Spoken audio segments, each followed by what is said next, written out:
O que você acha que você fazia diferente nesse momento ali? Como você despertava o interesse deles? Você ser comunicativo tem muito mais valor no Brasil do que você ser inteligente. As melhores escolas que eu já visitei são as escolas onde os bons alunos pegam as menininhas. Verdade, eles são valorizados por isso, né? A mãe do Lucas me ofereceu R$5 por hora de trabalho. E eu falei, caralho, é tanto dinheiro que eu não sei nem o que fazer com tanta grana. E pô, falei tudo que eu sabia sobre a Revolução Francesa em 10 minutos. E acabou. Acabou. Não tinha mais nada pra entregar. Eu entendi que eu precisava desenvolver outras habilidades pra me tornar o líder da minha empresa, eu precisava me comunicar melhor. Então... Se você lê pra caralho, você vai ter assunto infinito. Se você tem assunto infinito, você tem o recurso que você precisa pra pegar as menininhas, velho. Então, a comunicação, ela é uma habilidade que, se você treinar, ela vai ser um facilitador absurdo na sua vida, velho. Aqui, ó. Igual seus alunos aqui. Começa mais um MestreCast, eu sou o Alexandre do Bugras. Eu sou o Felipe Baldi. Quem que a gente tem hoje com a gente aqui, Felipe? Nós temos um convidado que é mestre em comunicação. Ale, o cara, quando tinha 12 anos, ele teve a sua primeira experiência como professor. E aí entendeu que ele poderia ensinar aqueles conteúdos da escola de uma forma simples, clara, envolvente para os alunos. Aí quando o cara saiu do ensino médio, ele já foi... Ele foi porteiro de prédio, o cara já foi peão de obra, de fazenda, e agora, depois de ter se tornado professor em sociologia, agora ele é palestrante dos maiores eventos do Brasil. Esses eventos você participa, sabe? Ixi. Esses eventos aí, os maiores do Brasil. E também é criador de conteúdo com mais de 2 milhões de seguidores. Possivelmente você já viu o vídeo dele também. Todo mundo já viu. 1 bilhão de visualizações. O nosso mestre de hoje, Guilherme Batilani. Vocês me fuderam agora, porque vocês já... O mestre em comunicação e vocês falam melhor do que eu. Gente, eu só sou um cara legal agora, tá? É porque a gente assiste os vídeos, né? E a gente vai aprendendo. Aí eu fui aprendendo. Inclusive aqui, ó, tô com o seu livro aqui. Legal, cara. Cara, foi muito legal acompanhar você nesses últimos 3, 4 anos.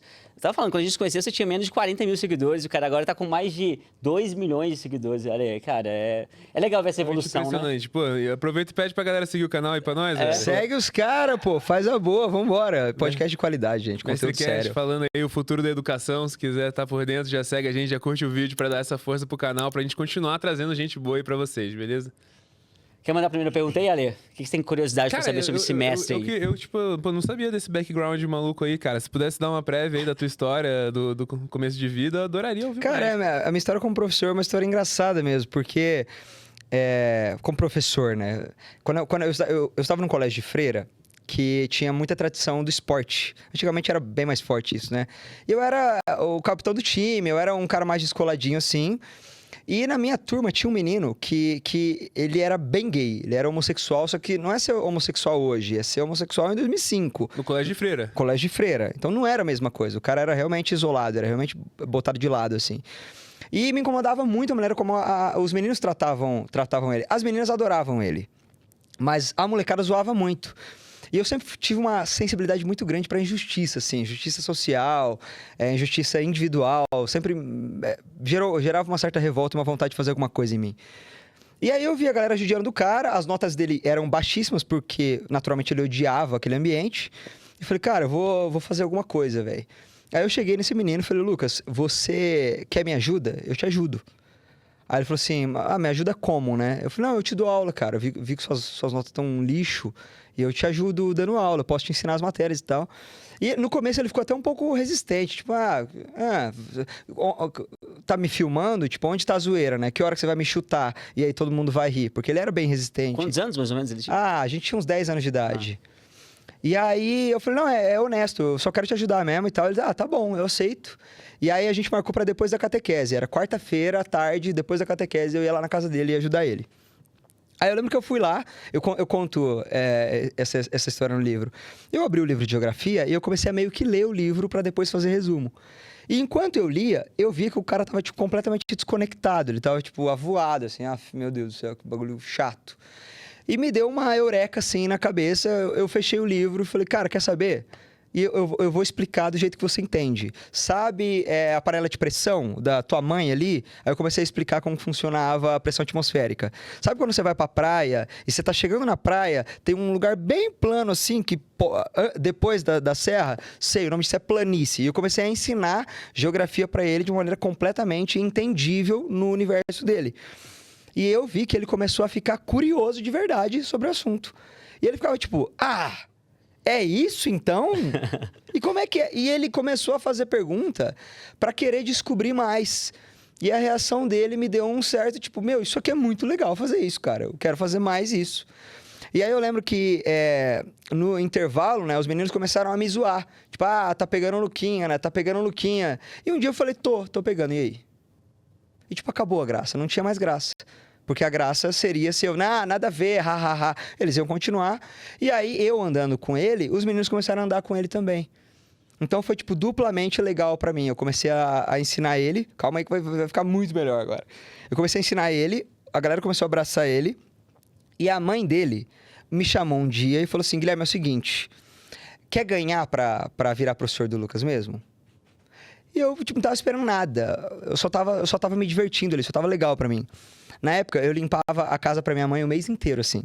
Eu fazia comida, eu lavava a louça, eu lavava as coisas, eu varria a casa todos os dias e ela me dava R$5 por mês pra eu limpar a casa. E aí, a mãe do Lucas me ofereceu R$5 por hora de trabalho. E eu falei, caralho, Tô rico. tanto dinheiro que eu não sei nem o que fazer com tanta grana. Caraca, R$5 por hora dá pra comprar 100 balas na cantina, tá ligado? Cara, não, dá pra comprar o colégio na minha cabeça. Dá pra comprar a cantina. Eu pensava, sabe? Aí eu aceitei e virei professor do Lucas e comecei a dar aula sempre pra ele. Na época eu trabalhava como entregador de panfleto também. Eu sou de uma cidade muito pequenininha, Ale. Até hoje. Maringá que você falou? Do lado de Maringá. Nessa época eu morava em Mandaguaçu, que fica 10 minutos de Maringá. E a cidade tinha, sei lá, 20 mil habitantes. E eu era entregador de panfleto nessa cidade. Aí depois eu virei carteiro do correio, depois dos 18 anos.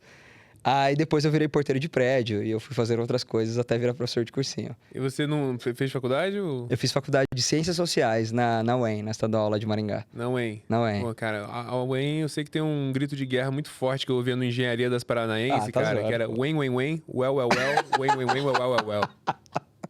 A UEM. É verdade, isso ele inventou agora. Meu Deus do céu. É mesmo, velho? Você foi no Engenharia dos Paranaense? Qual que você foi, velho? Esse daí no TFPR lá em Curitiba, tá ligado? Então eu colava direto. Vai se ferrar. Você foi no de Moarama? Eu fui de Morama, Eu de estava Maringá. lá. Aí daí que a gente se viu. Olha lá. Foi daí que a gente se viu. Nossa, ia ser muito bom, velho. O de Maringá eu fui também. O Engenharia... Cara, mas o Engenharia de Moarama de 2015 foi em Moarama. O meu irmão é fundador da Atlética da UEM de Moarama. Pô, a UEM era boa, cara. Os caras jogavam bem. Era legal. A UEM de Maringá era muito pica, ganhava tudo, né? Sim. A UEM de Moarama os caras fundou. Tem uma história maravilhosa essa história. Posso contar Pode, histórias claro, bizarras aqui? óbvio. Os caras estavam fazendo uma reunião sobre onde ia levar o Engenharias, né? E o Moarama era muito pequenininho, como precisava fazer em Curitiba, Maringá. É muito massa fazer Engenharias em Maringá. E aí os caras de Moarama pedindo, pelo amor de Deus, pra levar o Engenharias pra Moarama pra mostrar a Atlética pras pessoas. E pros caras jogar em casa, ter um bom desempenho no primeiro ano da Atlética. E aí os presidentes e o meu irmão falou pro João, né? Que era o cara que era o dono da Euforia na época. E é até hoje. Cara, se vocês trouxerem, a gente jura por Deus que vai ser o Engenharias mais louco que já existiu. Tipo, vai ser Projeto X a parada. Aí o cara, esses meninos me convenceram, né? Vamos fazer um Moarama então. Os fundadores da Atlética foram pro Paraguai, contrataram 5 garotas de programa, Que isso. botaram num carro e levaram pra fazer piscininha do Gugu à tarde. Eu não sei se você lembra Eu disso. lembro, bro. Cara, era tanta loucura, Tudo isso cara. foi pensado, velho. Inacreditável. O de Maringá você foi também. Fui Eu também, estava lá cara. também no de Maringá, velho. Pô, era muito maneiro a engenharia das, né, cara? Você foi no... Você fez o TF? Foi. Curitiba. Curitiba, mano. Nossa, Engenharia Civil ou fiz engenharia... eletrônica. Ah, você fez eletrônica. Eu me divertia muito, cara. Era Legal. muito bom. Eu sou invicto no tênis, cara. Nunca perdi no tênis do Engenharia das até hoje. Caralho, mano. Então você ganhou as medalhas lá, então. Então, cara, porque o problema é que era só eu no time, né? Então o resto Eu do time ninguém arrastava- jogava. E na dupla Mano, era sempre Será que eu te desgraça. conheci disso, Ale, velho? Pô, pode ser, porque eu joguei uma final com os caras da UEM, inclusive, mano. É mesmo? É, teve um malandro lá, porra, no match point lá, cara, o cara sacou, assim, eu deu câimbra nas minhas 2 pernas, ele não Uau. percebeu, ele meteu uma dupla falta, eu levei. Aí na dupla, pô, eu tentei jogar manco lá, a gente perdeu a final, foi uma tragédia. Caralho, mano. E aí, pô, a minha faculdade lá também aloprando o tênis, assim, não tinha nenhum senso de pureza. Mas foi maneiro Que demais, massa. cara. Não, Adorei. foi uma fase muito boa. Como eu fiz sociologia, a gente não tinha tradição em jogos. E eu sempre fui atleta. E eu sempre gostei de festa. Então, tipo, eu tinha que me vincular a alguém, velho. Então, os meus amigos eram a galera da engenharia. Eu fui, acho que em 5 ou 6 engenharias, velho. Que da hora, mano. E a Atlética do meu irmão que os caras fundaram, né? Então, a gente respirou muito esse E ambiente. vocês do Nauém de Maringá mesmo. Você não é de Maringá. Pronto. E aí, enquanto você fazia isso, o que você fazia de ser porteiro, de ser carteiro? Eu virei porteiro pra passar no vestibular. Porque eu tinha vindo de um colégio agrícola. Pô, o colégio agrícola não tem nada a ver com vestibular, né? A minha experiência de vida foi muito sólida, muito forte no colégio agrícola, mas não me serviu, não me preparou pra nada intelectualmente. E aí, essa profissão que eu tive de carteiro, eu também tive uma profissão de topógrafo, que eu ficava o dia inteiro em fazenda, marcando terra. Não dava espaço para eu estudar para passar no vestibular. E na época eu queria fazer direito também. E, pô, era o segundo, era medicina, direito e arque, os mais concorridos, né? Eu falei, cara, não vou passar nunca, como que eu vou disputar com a galera do Marista, com a galera do cursinho pica aqui, e eu sou um coitado que entrega carta na rua. Aí eu arrumei a profissão de porteiro noturno. Aí, como porteiro, velho, ralei pra caralho. Era uns 430 pra passar no vestibular da UEM, eu fiz 410, não passei em direito, falei, vai tomar no cu. Aí joguei pra sociologia no próximo vestibular, passei em sociologia, falei, vou virar professor mesmo e vambora. Aí passei em sociologia. E aí, pô, seguiu o que era a tua paixão mesmo ali, né? Que Dá você aula, quis cara. advogado. Você Tentou se render ao capitalismo, né? Virar um advogado tributário, mas... Mas fui dar aula, cara. Até pro direito eu queria ser professor. Falei, cara, eu vou virar professor universitário, dou aula aqui na UEM, ao mesmo tempo abro um escritório, viro um cara comercial. Mas aí, eu também queria muito a validação dos meus pais, entendeu? Isso tinha muito peso pra mim, porque eu sou gêmeo. E o meu gêmeo fazia engenharia na UEM. Minha mãe é formada em economia na UEM. Então, em casa tinha muito esse peso de se vai fazer um curso decente, numa universidade decente, sabe? E aí, quando eu falava em fazer psicologia... Desculpa, gente, meu pai me tirava pra viado. Quando eu corta para eu trabalhando com psicologia hoje, né? Quando eu falava que ia fazer sociologia, meu pai me tirava pra pobre. Então, eu falava, velho, vou fazer direito. Aí, direito ok, direito vai ser legal. Pô, minha mãe ficou uns 3 meses sem falar comigo quando eu falei que ia fazer sociologia. Que isso. E eu falei pra ela, a gente tinha muito essa briga lá em casa, né? Eu falei, cara, eu vou ser professor, eu sou talentoso, vai ser legal, eu vou dar meu jeito, eu sempre dei meu jeito. Eu saí de casa com 14 anos de idade, nunca mais voltei pra morar com eles. Eu sempre dei meu jeito, vou dar meu jeito de novo, eu não vou depender de vocês. Mas, pô, foi foda lá em casa, porque, e o Guilherme? Vamos falar do Henrique? O Henrique tá fazendo engenharia, entendeu? Eu sempre zoo, né? Minha mãe mudava de assunto quando perguntavam sobre mim. E hoje o mundo deu voltas, né, irmão? Vamos falar do Guilherme? Meu filho aqui, ó, sem meu vídeo do meu filho. Minha mãe é super corujona comigo, graças a Deus, cara. Pô, que maneiro, cara. E aí você, pô, na faculdade, então você começou a pegar uns outros trabalhos, ou... Eu comecei a dar aula muito cedo, cara. Mais uma vez, né?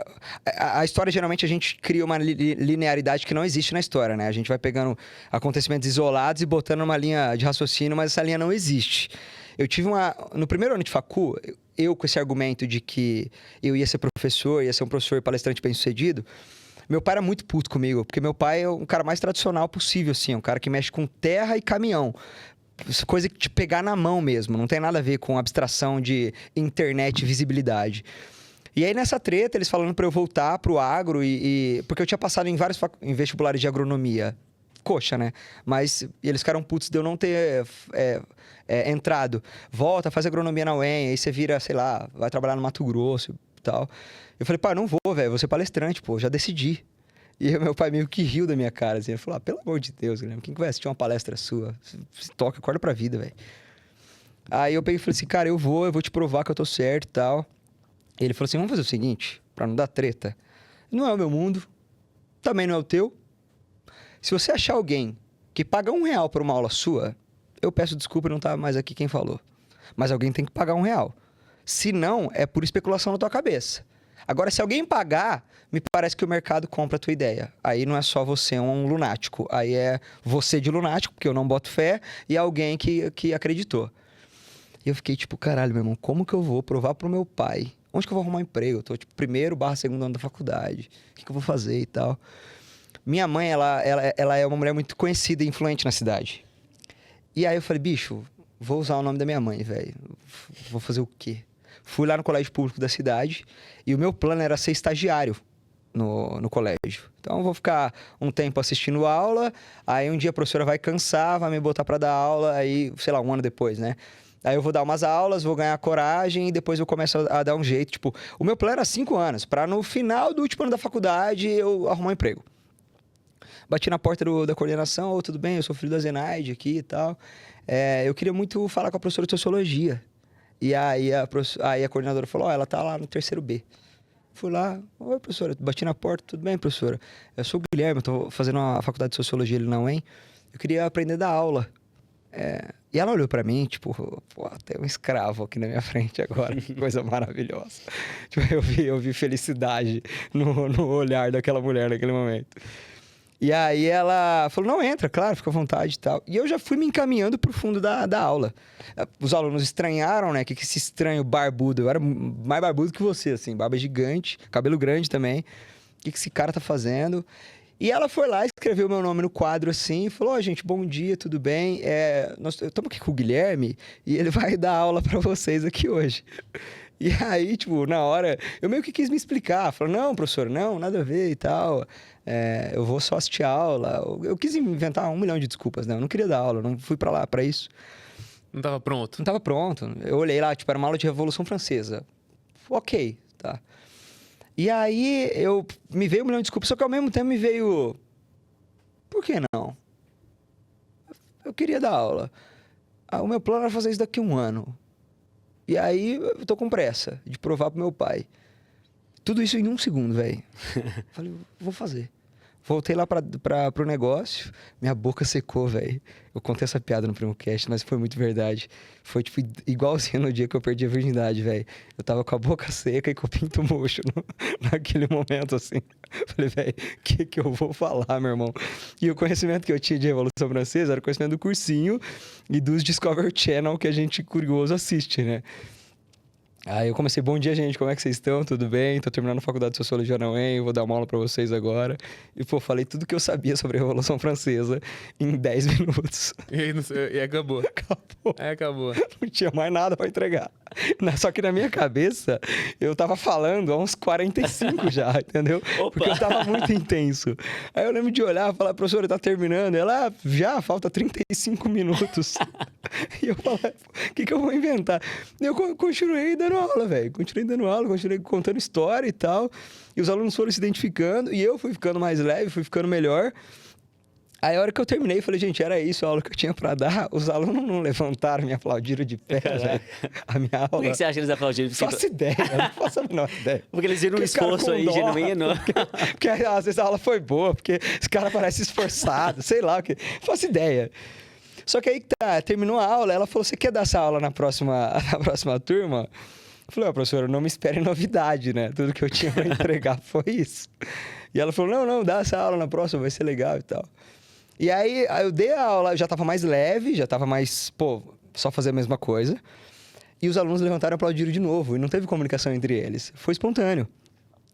Eu falei, cara, acho que eu sou bom nisso, cara. E aí, naquele dia, eu dei, tipo, todas as aulas que a professora tinha pra dar naquele dia. Eu dei aula até a noite naquele dia. Dei aula o dia inteiro. E ela falou, você não quer voltar amanhã? Eu falei, pô, quero, lógico que eu quero voltar. Ela, volta que você vai começar a dar aula comigo, então. E eu comecei a arrebentar de dar aula, velho. Beleza, acelera na linha do tempo. Aí cheguei lá no meu pai. Meu salário entra em jogo aí, não? Ainda não. Foi exatamente o que eu escutei do meu pai, né? Exatamente. O cara reforçando meu trauma, né? Eu volto e falo, pai, tô dando umas aulas já e tal. Ele aonde? Eu falei, lá no Parigô. E ele, estão pagando? Eu falei, não estão pagando. Mas a galera me aplaudiu de pé. E ele, foda-se. Estão pagando ou não estão pagando? Eu falei, não estão pagando. Então eu ainda tô certo. Foda-se aplauso. Não tô nem aí pra aplauso. Aplauso não paga conta de ninguém. Eu fiquei com aquilo na cabeça, velho. E dando aula. O que era foda era o seguinte. As minhas aulas eram muito acima da média. Eu até falei pro Fê nos bastidores aqui. Eu comecei a dar aula de todas as matérias de aula vaga. O professor de química não veio, daqui. Não vai ninguém pra pátio, não. Estudava, 5 minutos, o conteúdo de vestibular que eu já tinha guardado na cabeça. Rutherford, Bohr, Thompson, vambora. Vamos falar desses caras. Dava uma aula completamente diferente. A turma gostava, era massa. Só que como o dinheiro não entrava, eu não tinha conhecimento nenhum nisso dentro da minha casa. Os alunos iam até a minha casa conversando comigo depois da aula. Minha mãe tinha que fazer almoço para aluno, porque eu não podia expulsar o aluno. Essa é a minha casa, esse é o momento que você vai para a sua. Eu não podia fazer isso. Ok, o que você acha que você fazia diferente nesse momento ali? Como você despertava o interesse deles? Eu estudava muito os bastidores da ciência. Então, por exemplo, o fato de Thomson, Rutherford, Bohr, esses caras, eles meio que se conheceram na Inglaterra. E ninguém ensina isso. A gente ensina só modelo atômico. O modelo atômico de Bohr é esse, de tal. Eu falava, galera, deixa eu te falar um bagulho. Você sabia que Rutherford é considerado o melhor professor da história? Aí todo mundo, por quê? Porque ele tem 10 alunos que ganhou o prêmio Nobel. Aí todo mundo, caralho, mano, que pica e tal. Você sabe o que é o prêmio Nobel? Aí eu ia lá e explicava o que era o prêmio Nobel pra galera. Vocês botam fé que esses caras, que a gente parece que eles nem se conhecem, trocava ideia lá na faculdade que eles davam aula. Caralho, professor, eles eram professor. Eles eram professor. Só que eles tinham um laboratório deles. Um ar de fofoca. Uhum. Tipo, falando de filosofia, por exemplo, eu falava, cara, Sócrates foi professor de um cara que ninguém conhece, Platão. Aí todo mundo, Sócrates e Platão se conhecia? Lógico, pô. Sabe pra quem que Platão deu aula depois? Pra Aristóteles. Aí todo mundo, para. Eu falava, inclusive Sócrates nunca escreveu um livro. Foi Platão que escreveu os manuscritos de Sócrates. Os caras ficavam ali nas pracinhas de... Qual era? Roma? Não. Grécia, né? Da Grécia, trocando ideia. Inclusive, os caras odiavam eles, porque eles questionavam tudo. Teve um dia que Aristóteles pegou para ser tutor de um cara que ninguém conhece. Aí, mas o que é tutor? Tutor é um cara que fica ali ensinando individualmente. Um cara que ninguém conhece. Um cara que não fez nada pra história. Alexandre o Grande. Aí todo mundo... O quê? Aristóteles e Alexandre o Grande se conheceram. Não só se conheceram, conviveram. Entendeu? Então, tinha isso. Você usava histórias ali pra contar. Eu contava história, Peraí, eu trazia... deixa eu pegar aqui então. Então, o Alexandre o Grande fechou com Aristóteles, tutorzão. De brother. Que era cria do Platão, que por sua vez era o cria de Sócrates. Exato. Caralho, professor, Pô, isso é muito pica. A filosofia acabou em 2 gerações, né? Não, e sabe... A geração de ouro e acabou, tá ligado? Sim, velho. Era o Flamengo do Zico e é isso, galera. Agora espera no máximo um Gabigol. Eu vi uma história essa semana que o pai de Alexandre o Grande que contratou Aristóteles para dar aula para ele e depois de alguns anos o cara deu uma cidade para Aristóteles.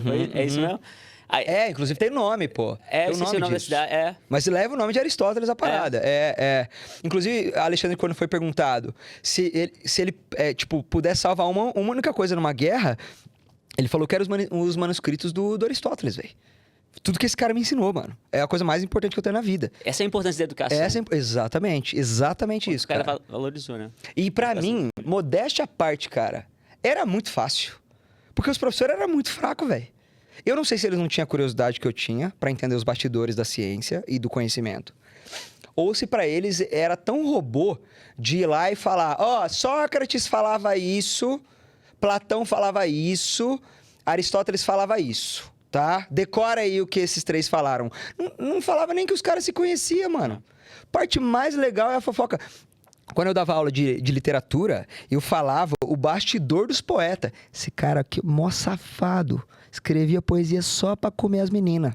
Aí os caras, professor, para. Os caras ficavam mais... Irmão, você cita 2 poesias ali, toda mulher se derrete, velho. Aí os caras, professor, fala 2 poesias aí. Eu falava 2 poesias, cara, caralho, tu é pica mesmo. Aí eu falava, galera, vocês estão entendendo o poder de você conhecer as coisas, de você saber? Mas fica gente boa, fala uma poesia só, então. Vês, ninguém assistiu ao formidável enterro da tua última quimera. Somente a ingratidão, esta pantera, foi tua companheira inseparável. Acostuma-te à lama que te espera. O homem que nessa terra miserável mora... Entre feras, sente a inevitável necessidade de também ser fera. Toma um fósforo, acende o teu cigarro. O beijo, amigo, é a véspera do escarro. A mão que afaga é a mesma que apedreja. Se há alguém ainda pena tua chaga, apedreja essa mão vil que te afaga e escarra nessa boca que te beija. Pô, eu vou aqui, ó. Igual seus Ah, alunos aqui. e os caras vão falar assim, tá errado. Galera, eu errei umas 3 frases aí, mas perdão, mas eu dei o meu Mas ao melhor. vivaço A gente assim, não cara. sabe. O importante é que eu dei o meu Sem melhor. gaguejar, sem tremer, dá pra ver porque que ele é o pai da comunicação. Pô, eu decorei isso no cursinho, cara. Porque eu tinha um professor de literatura muito bom, chamado Fabiano Fontes. Quando virei professor, eu pedia para ir assistir as aulas dele quando as aulas não encaixavam. E ele não entendia nada, porque eu chegava na sala dos professores e eu olhava e não tinha aula. Professor, você vai entrar agora? E ele, vou entrar agora. Posso entrar? E ele, lógico, pô. Só que ele não entendia. Eu era tão apaixonado por esse cara, e esse cara é, tipo, com certeza a pessoa que mais sabe poema de cor que eu já vi. É impressionante, assim. Ele não sabia citar um autor sem falar pelo menos 3 poesias do cara. De cor, na lábia, assim, na memorização pura de QI acima da média. E aí eu falei, pô, quero tentar. E aí, pô, você citava uma dessa... Os caras, caralho, professor, dessa poesia que eu quero decorar também. Os moleques traziam decorado no outro dia. Eu usava o conhecimento pra falar pra eles que eles iam pegar as menininhas com conhecimento, cara. Como que era isso? Era tipo... eu chegava e falava, meninos, prestem atenção. Nós é tudo fodido aqui, nós é pobre, tá? Nós é feio. Nós não tem nada, não tem recurso nenhum. Que recurso que a gente pode ter? Você consegue ficar rico rápido? Não. Você consegue ficar bonito rápido? Também não. O homem, pra ficar bonito, é quase 30 anos, irmão. Então, o único recurso que você tem é a lábia, velho. Se você ler pra caralho, você vai ter assunto infinito. Se você tem assunto infinito, você tem o recurso que você precisa pra pegar as menininhas, velho. Isso eu não falava em sala de aula, né? Mas falava ali, porque eu jogava interclasse com a molecada, eu era o professor da galera mesmo, sabe? Os caras, caralho, professor, pô, professor, dá os livros legais aí pra nós ler, então. Aí eu indicava os livros, o cara ia na biblioteca do colégio, pegava os livros e voltava lendo no outro dia. Então, a maneira como eu trazia o conhecimento para eles era muito disruptiva do que eles estavam acostumados, entendeu? E aí ficou fácil para mim, para eles gostarem da minha aula. Só que, lógico, vem uma carga de responsabilidade, porque a galera cria uma baita expectativa. Pra você ter uma ideia, esse dia foi muito legal, cara. Para mim, né? Não pra coordenadora. A galera começou a matar a aula de outros professores para assistir a minha aula. Então, chegou um dia que eu ia dar aula para 60 alunos assim. Aí a professora teve que ir com a lista de chamada, pedir para todo mundo levantar a mão e quem não levantasse a mão tinha que sair.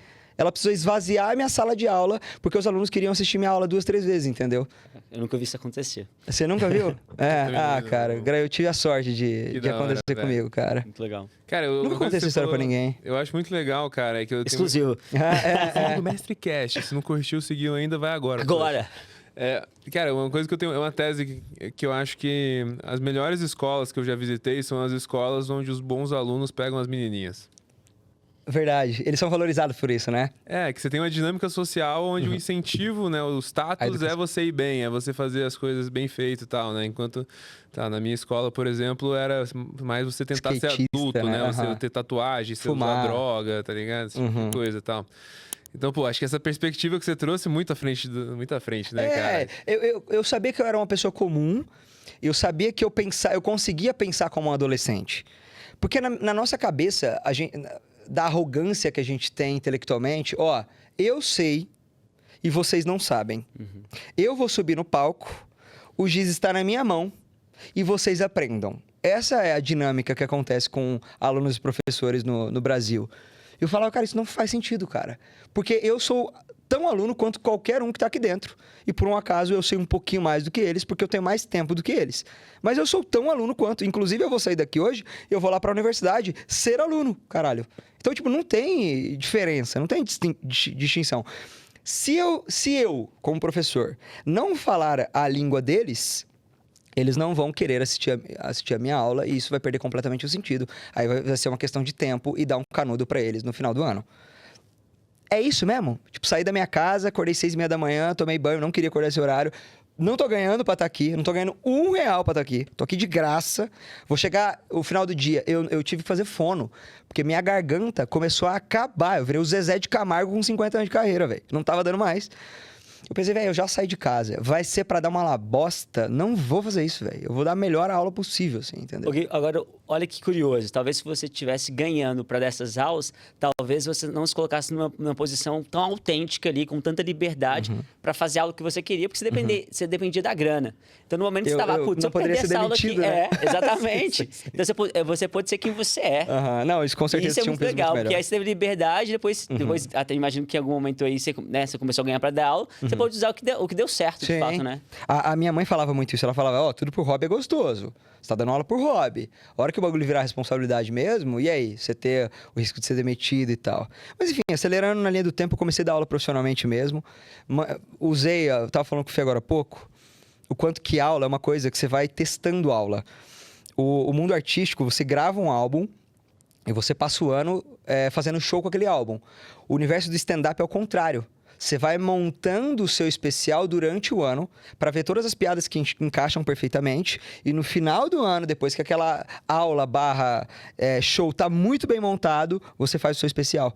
Você vai testando uma piada de cada vez ali, vai juntando o repertório, não posta na internet, Não posta, final do ano você faz um especial. E é o que eu faço. Eu vou falando tanto aquela aula, até eu falar, esse é o timing, essa é a história, essa é a fofoca, essa é isso. Aí chega uma hora depois de falar aquela aula 50 vezes, ela vai ficar muito boa, entendeu? E aí, mas sim, eu tinha o privilégio de não correr o risco de ser demitido, né? Como fui quando veio a Covid. E aí, eu vim pra internet por isso, inclusive, entendeu? Eu era um professor muito jovem, né? Você começou em 2020 na internet? 21. 21? 21. Eu tava dando aula em 2 colégios particulares, eu não tinha terminado a faculdade ainda. E aí, eu tava dando aula em ensino médio e cursinho. Isso no Paraná? Lá no Paraná. Quando veio a pandemia, irmão, manda os professores mais barato embora. E eu lembro muito do dia que eu fui demitido. Porque era assim, eu convenci o meu pai, teve o dia estão pagando agora. Estão pagando. Ele, quanto? R$35 por hora. Mas estão pagando. E aí o outro colégio já pagou 45, e aí as coisas foram acontecendo. E aí parei de depender deles de alguma forma e, consegui. Então minha vida estava muito resolvida. Eu pensei, velho, eu vou pegar aula em 5, 6 colégios, eu loto a agenda, eu viro um professor estrelinha, eu jogo o valor da minha hora para R$100 a hora, e eu tô rico com R$8.000 por mês. Tô ricaço com esse dinheiro, não sei nem o que fazer com R$8.000 por mês. E aí minha vida estava muito resolvida. Velho, foi um dos maiores baques da minha vida ser demitido. Porque meu pai olhou pra minha cara e falou assim, e aí, quem que tava certo? Falei pra você que nada a ver esse bagulho? Aí, ó, e aí? Como se eu tivesse alguma previsibilidade de uma epidemia global, né? Mas enfim, ele jogou na minha cara que eu tava errado, não tinha recurso guardado e a universidade também não tava dando aula. Eu falei, velho, estou fodido, não tenho o que fazer. E nessa não tinha formado ainda na faculdade? Não tinha nem me formado. E aí eu falei, a hora que a Wayne voltar para as aulas eu volto. Demorou 2 anos para ela voltar. E eu nunca mais voltei. Falei, velho, o que me resta agora é a internet. Não tem outra alternativa. Aí eu comecei a postar vídeo na internet. Pegando os ganchos que eu já tinha, né? Já sabia o jeito que encaixava melhor em sala de aula, as histórias e tudo mais. E fui arrebentando fazendo isso. Os primeiros vídeos eram sobre o quê, cara? Comportamento humano, velho. Um outro de natureza motivacional. Um outro de, quero aprender como tal coisa. Um outro sobre política, porque eu falava muito sobre política. Engajamento ridículo, assim, cara. Engajamento de 1000 visualizações. E aí fiquei 1 ano falando pra ninguém, assim. E ia caindo, né? Porque o Instagram, ele quer te dar uma animada no começo, então ele te mostra pra todo mundo. Aí você vai postando, vai perdendo a novidade, e ele vai baixando o seu engajamento. E aí o desespero aumentava, né? Porque eu falava, vou fazer o quê, velho? A hora que...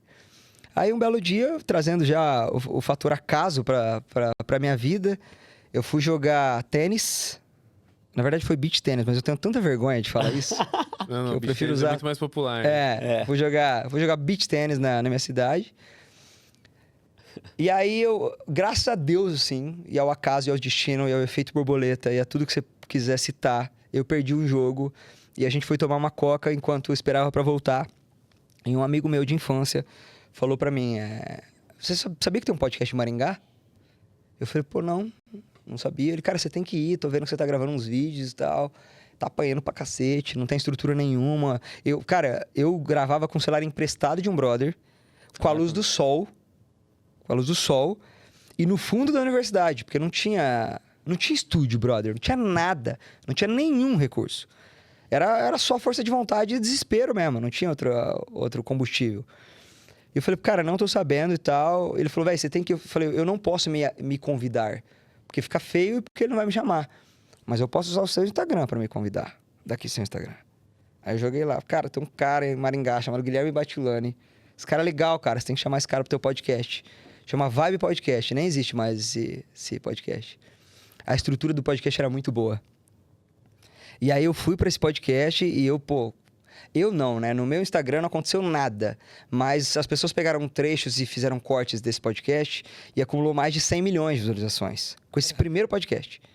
Pô, talvez foi o melhor corte que eles já fizeram também, assim, né? Ah, provavelmente, provavelmente. Acumulou, assim, muita coisa. Meu Instagram não cresceu a princípio, mas depois eu fui de novo. E aí, pelo menos eu tinha material para postar 3, 4 vezes por semana. Aí veio o primeiro podcast em São Paulo e aí a vida começou a acontecer para mim, cara. Graças a esse fatídico dia, né? Gui, eu queria saber um pouco mais desse começo, porque eu lembro que teve um post que eu fiz que nos conectou, que foi justamente falando sobre o meu irmão, que era o aluno do fundão, que tirava notas muito baixas, que era aluno de recuperação. Inclusive, as professoras falavam que ele era a ovelha negra da família e conectou muito com o conteúdo que você trazia na época, porque eu, ao mesmo tempo, era o cara lá que tirava nota boa, medalhista em Olimpíadas de Matemática, mas quando eu entrei no mercado de trabalho, eu tinha muita dificuldade para me comunicar com os meus estagiários, racionalizar, trabalhar de forma colaborativa. E o que você viu ali na escola? Onde você viu que a escola erra e como que você conseguiu levar esse aprendizado? O que você falava nos seus vídeos no começo que realmente gerava muito engajamento com as pessoas? Do que você via que a escola errava?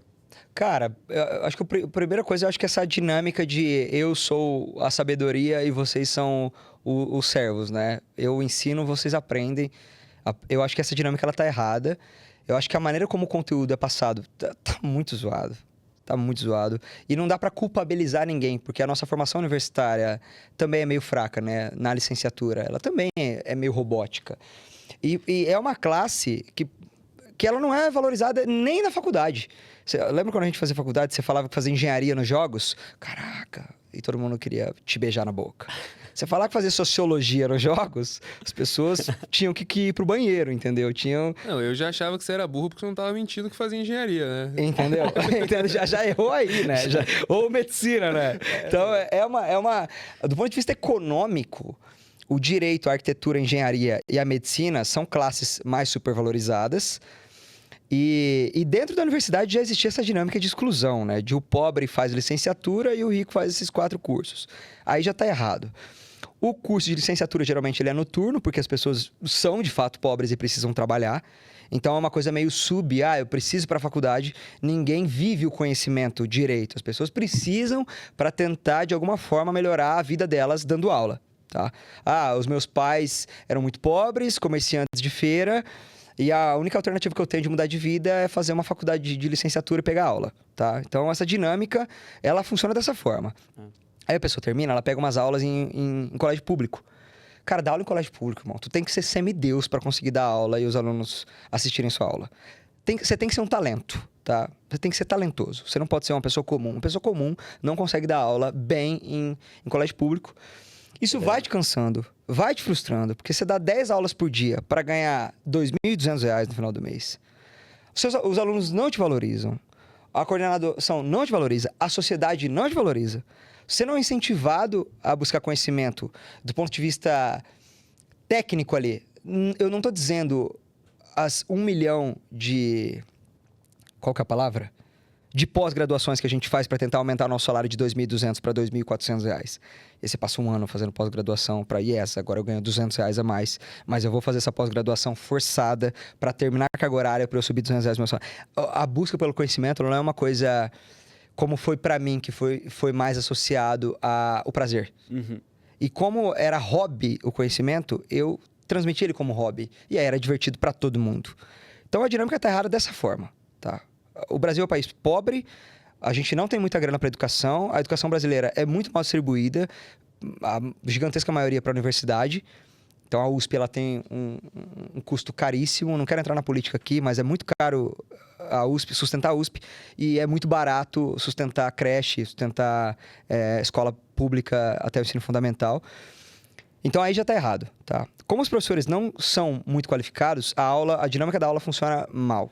Os alunos não sentem tesão nenhum em procurar conhecimento e eles só querem terminar aquilo porque eles precisam ser motoboy e trabalhar no iFood. Com o ensino médio, você consegue melhor esse emprego. Você percebe que a economia é a base inicial de todo erro, né? Aí a coisa do corte que você me viu é, de fato, você ser comunicativo tem muito mais valor no Brasil do que você ser inteligente. O conhecimento aqui, ele é subvalorizado mesmo. Tanto que na política é onde a gente mais vê isso, cara. Tenta ser sério na política. Você não ganha nenhuma eleição, velho. Você não ganha eleição para síndico de prédio. Se você for uma pessoa séria, fala sério e não fala absurdos e aberrações, você não ganha para síndico de prédio. E como a gente replica o que funciona... Igual, por exemplo, o Pablo Marçal, ele não só quase ganhou a prefeitura da cidade de São Paulo. Ele formou uma escola de formação das próximas campanhas eleitorais. Porque funcionou. O cara ganhou 28% dos votos. Então, ele está formando uma escola. A gente replica o que funciona. E no Brasil, ser comerciante te dá mais dinheiro do que ser inteligente. Aí tá. Aí a coisa a galera do fundão, ela não é valorizada, mas comercialmente ela é. Então, o cara do fundão, ele ganha mais dinheiro do que o cara que estudou a vida inteira. E aí, hoje, o Alexandre contrata essas pessoas, né? Graças a Deus. Yes. Não, mentira, eu contrato mais os caras dos nerdolão, mano. É isso que eu tô falando. Você contrata o nerdolão. E eu era o cara do fundão e eu sou o que tá contratando. Então, exatamente o seu ponto. Essa dinâmica funciona dessa forma, entendeu? Vai mudar? Não sei se vai mudar. Mas é muito mais funcional ser o cara do fundão do que o seu no nerdolão. Entendeu? Eu tive que aprender isso, porque eu era um cara mais nerd na escola, embora eu não fosse aquele nerd típico, mas eu entendi que eu precisava desenvolver outras habilidades para me tornar o líder da minha empresa, eu precisava me comunicar melhor, então foi um pouco sofrido, mas eu aprendi justamente com meu irmão, que era do fundão, que falava, que questionava a professora, então dentro de casa eu tive essa oportunidade de aprender, mas muitas pessoas, inclusive, não conseguem ter essa oportunidade e nenhum, tipo, cara, quando é seu irmão, você vai falar, cara, faz negócio de direito, pô. Não tá falando de direito. Meu irmão via meus vídeos e até hoje ele faz. Cara, isso aqui tá muito ruim. Não, faz de novo. É só um irmão que vai falar isso com você, sim, né? Sim, dificilmente, até um amigo, às vezes, é um pouco, né? Tem um pouco mais de cuidado para falar. Então, eu tive essa oportunidade em casa de meus irmãos serem totalmente até agressivos. Cara, faz isso aqui melhor, pô. Deixa eu te ajudar aqui. E no dia a dia, você acaba percebendo que o cara, às vezes, tá mandando bem, porque ele nem é tão inteligente assim, mas, pô, Não, mas isso aí, cara, bem, né? Eu jogo muito pra mim essa porra. Eu me acho, honestamente, bem burro mesmo. E eu, perto de gente inteligente, eu sou um chimpanzé, velho. A minha habilidade é falar o que eu sei. O pouco, o quase nada que eu sei. E aí eu pareço muito mais inteligente do que eu sou. Entendeu? Desde criança eu treino essa habilidade. Eu consigo ler 5 páginas e te transmitir a ideia de que eu li o livro inteiro ou de que eu li 5 livros sobre esse tema. Entendeu? Eu me valorizo com isso? Não, eu acho ruim. Mas é funcional. Entendeu? Então, a comunicação, ela é uma habilidade que, se você treinar, ela vai ser um facilitador absurdo na sua vida, velho. Aí, se você não tiver ela, você pode ler os 50 livros. Você pode ler o livro inteiro. E você não vai conseguir mostrar isso para as pessoas. E as pessoas vão achar que você não leu e que você é burro. Entendeu? Então, você tem que entrar nessa zona cinzenta. O que é mais valorizado socialmente? Tudo. Só comunicador e ser um idiota, você vai ser valorizado por um público específico, tá? Tanto, sei lá, o Pablo Marçal, de novo, ele não senta em roda de gente verdadeiramente estudada. Não senta, os caras não aceitam, entendeu? Agora, no povão, que acredita que o método dele funciona, ele consegue ser muito bem aceito por essa galera. Então, sempre vai ter a zona cinzenta de para quem você quer comunicar, o que você quer comunicar. E não se comunicar, para mim, é o pior defeito de todos, sendo bem honesto. Porque se você souber pouco e comunicar bem, você consegue dar certo. Se você souber muito e não conseguir se comunicar, você vai dar errado. Então, de todos, foca primeiro na comunicação. E como melhorar a comunicação? Porque eu, inclusive, desde que a gente se conhece, eu falei, cara, eu quero melhorar a minha comunicação. Isso, inclusive, era um objetivo muito claro para mim. E aí, peguei livros para ler, comecei, inclusive, o podcast, uma oportunidade para desenvolver minha oratória. Agora, o que você acha que funciona para a maioria das pessoas? Assim, tem claro que não tem receita de bolo, mas quais são as dicas assim, que você daria? Tá, vamos lá. Tem um curso do Gui aí pra comprar? pior que tem, tá? Aí. Não tá aberto, mas tem. Fala aí do curso, pô. Ah, tá tudo fechado, mas sim, galera, tem um curso de comunicação. Segue na página que vai abrir o lançamento. Vai ter, e aí... O lançamento mas tem. Tá, acho que o primeiro ponto. A gente tem que entender que comunicação, ela é uma habilidade natural como qualquer outra atividade. Este cara que vai pegar a raquete de tênis uma vez na vida, vai olhar e falar assim, entendi. E o cara vai bater lindamente na bola e você vai falar assim, vai tomar no cu desse cara. Que porra é essa? E aí vai ter gente que vai bater na bola 7 anos e ele vai parecer um chimpanzé batendo na bola. Porque o tênis é um esporte muito técnico, né? Então, a sua coordenação motora pesa muito. Se você consegue ou não, o seu know-how de esportes lá no passado. Eu joguei tênis de mesa, minha vida toda. Então, jogar tênis foi muito mais fácil para mim, para eu aprender. Então, entenda, a sua coordenação motora diz muito sobre a sua comunicação. Ninguém fala isso, né?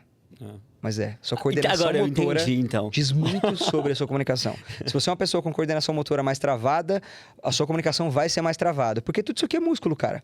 Gesticulação mais fala é coordenação motora. Interessante. Então, tudo isso aqui é músculo. Se você tem uma boa coordenação motora, provavelmente você vai ser um melhor comunicador. Então, existe sim talento. Existe talento para a comunicação. Existem pessoas que têm uma alta capacidade de desenvolver narrativas rápido. Isso é um talento. Cara, o Ale é um cara pra isso. Nossa. Pô, eu faço a venda dos caras aqui, pelo menos, né? Nossa, o cara é muito bom. Eu fico impressionado. É rápido pra você. Assim, o quanto que você acha que é talento e quanto que, de fato, você pratica isso, assim? Cara, assim, eu acho que essa briga do nature versus nurture é uma parada bem profunda, assim, né? Que, pô, será que você nasceu com esse talento ou será que foram as várias coisas, assim? Então, sei lá, você pode dizer que, tipo, pô... fui jogar pickleball outro dia, que é uma variação do esporte de raquete. Pô, sei lá, ganhei dos caras que jogavam fazia anos e tal. Eu falei assim, pô, ele é muito talentoso no pickleball? Não, eu desenvolvi essas habilidades no decorrer da vida e tal. E, pô, por sorte, elas trabalham bem nisso daqui, né? Então, sabe, eu acho que muito da coisa, quando eu era moleque, eu era palhaço da sala, assim, né? Então, minha aula inteira eu ficava assistindo lá o professor só procurando aquele momento pra eu fazer aquela piadinha. Sim, que, tipo assim, 20% de chance de dar certo, tá ligado? Mas se eu tentar 5 vezes, uma vai encaixar e essa vai ser lembrada. E eu era cara chato assim, cala a boca, eu quero aprender, pô. Exato. E, cara, tipo, você faz isso assim por anos. E você não pensava no 80% de chance de dar errado. É 20% de chance de dar certo. Quando der certo, a galera vai dar uma risadona assim e tal. E eu vou ficar, ai, que delícia. Eu sou o cara.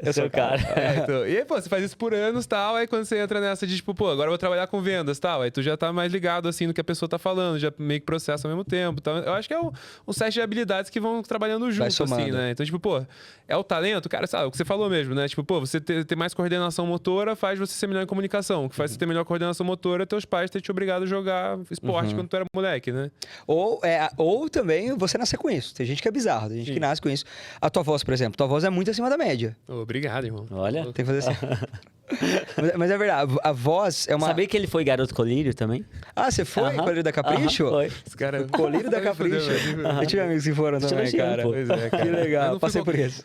Eu fui do top 10 colírios lá, teve a batalha pra ver quem ia ser o colírio oficial e tal. Que legal. Saiu na capa da revista? Não saí. Foi mais no site, assim, mas aí... Não é pra tanto também, né? Calma. Não, na capa da revista era mais só o Kaique, o Dudu Surita lá e...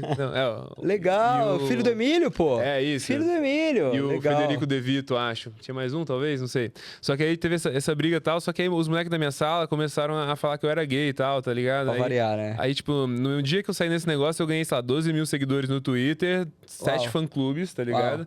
Aí no dia seguinte eu falei assim, tipo, ô meninada que tá me votando nesse negócio aí, vocês são um bando de mongoloide, tá ligado? Faz alguma coisa decente com a tua vida.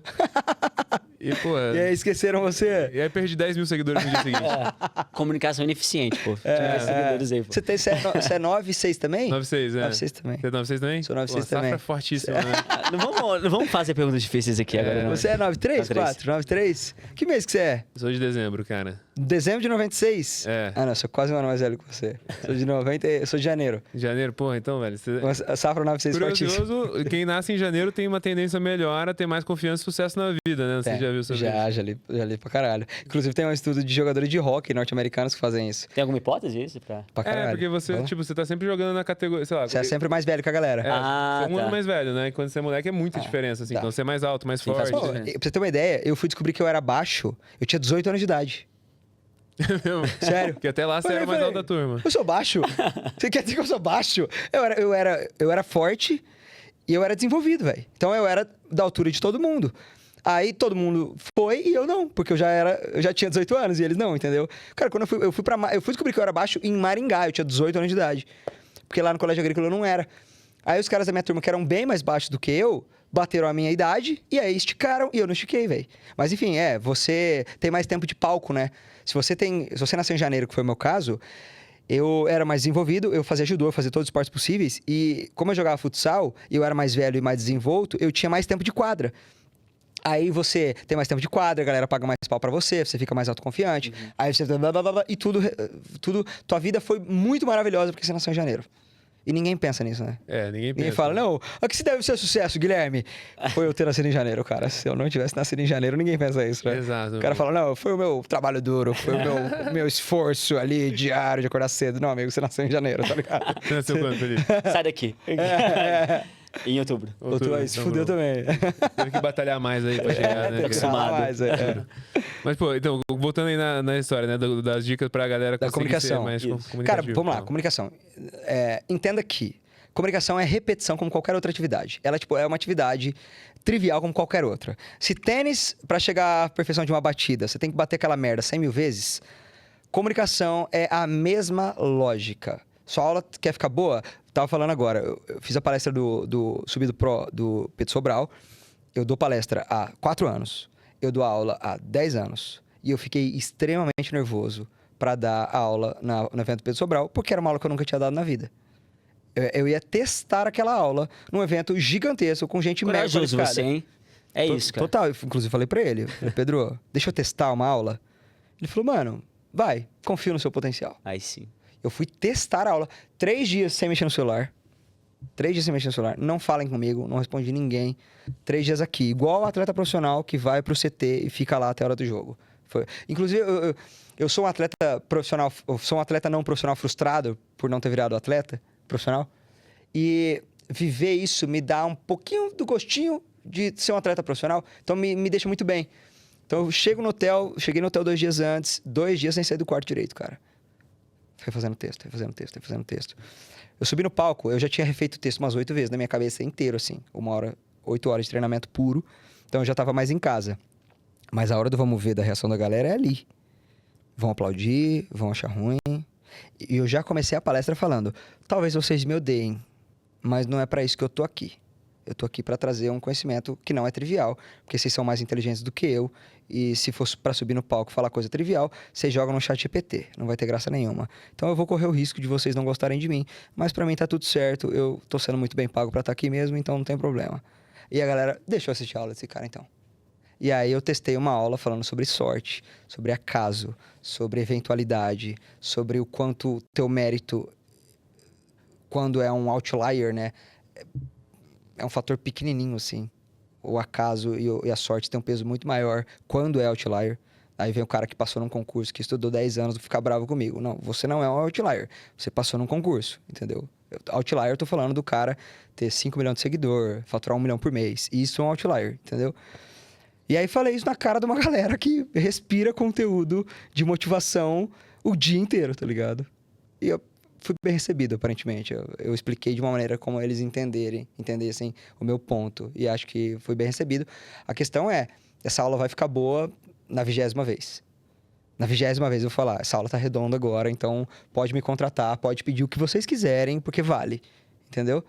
Isso é comunicação, cara. Falar muito, fazer muito. Tem muita gente falando sobre comunicação. Agora, o que você faz de forma intencional que você acredita que foi um grande fator para que você começasse a viralizar e que as pessoas criassem uma identificação maior com você? Eu queria algo intencional que você faça. Meu rosto. Esse rosto bonito? Uau, não é sobre isso, mas é um rosto marcante. Não deve ter... As pessoas me veem na rua, elas sabem que sou eu. Não existe dúvida se é eu ou não é o menino. É o menino. Verdade. É o menino, é. Meu rosto, isso tem um peso muito grande, tá? Porque tem muita gente mais inteligente, melhor do que eu, que tem um rosto mais comum e aí não viraliza, mano. Paciência, vou fazer o quê? Isso tem peso e ponto final. Eu falar com muita raivosidade em alguns podcasts, esse vídeo que você me conheceu, eu tava putaço, bem avançado, soco na mesa, bêbado, vai tomar no cu de todo mundo.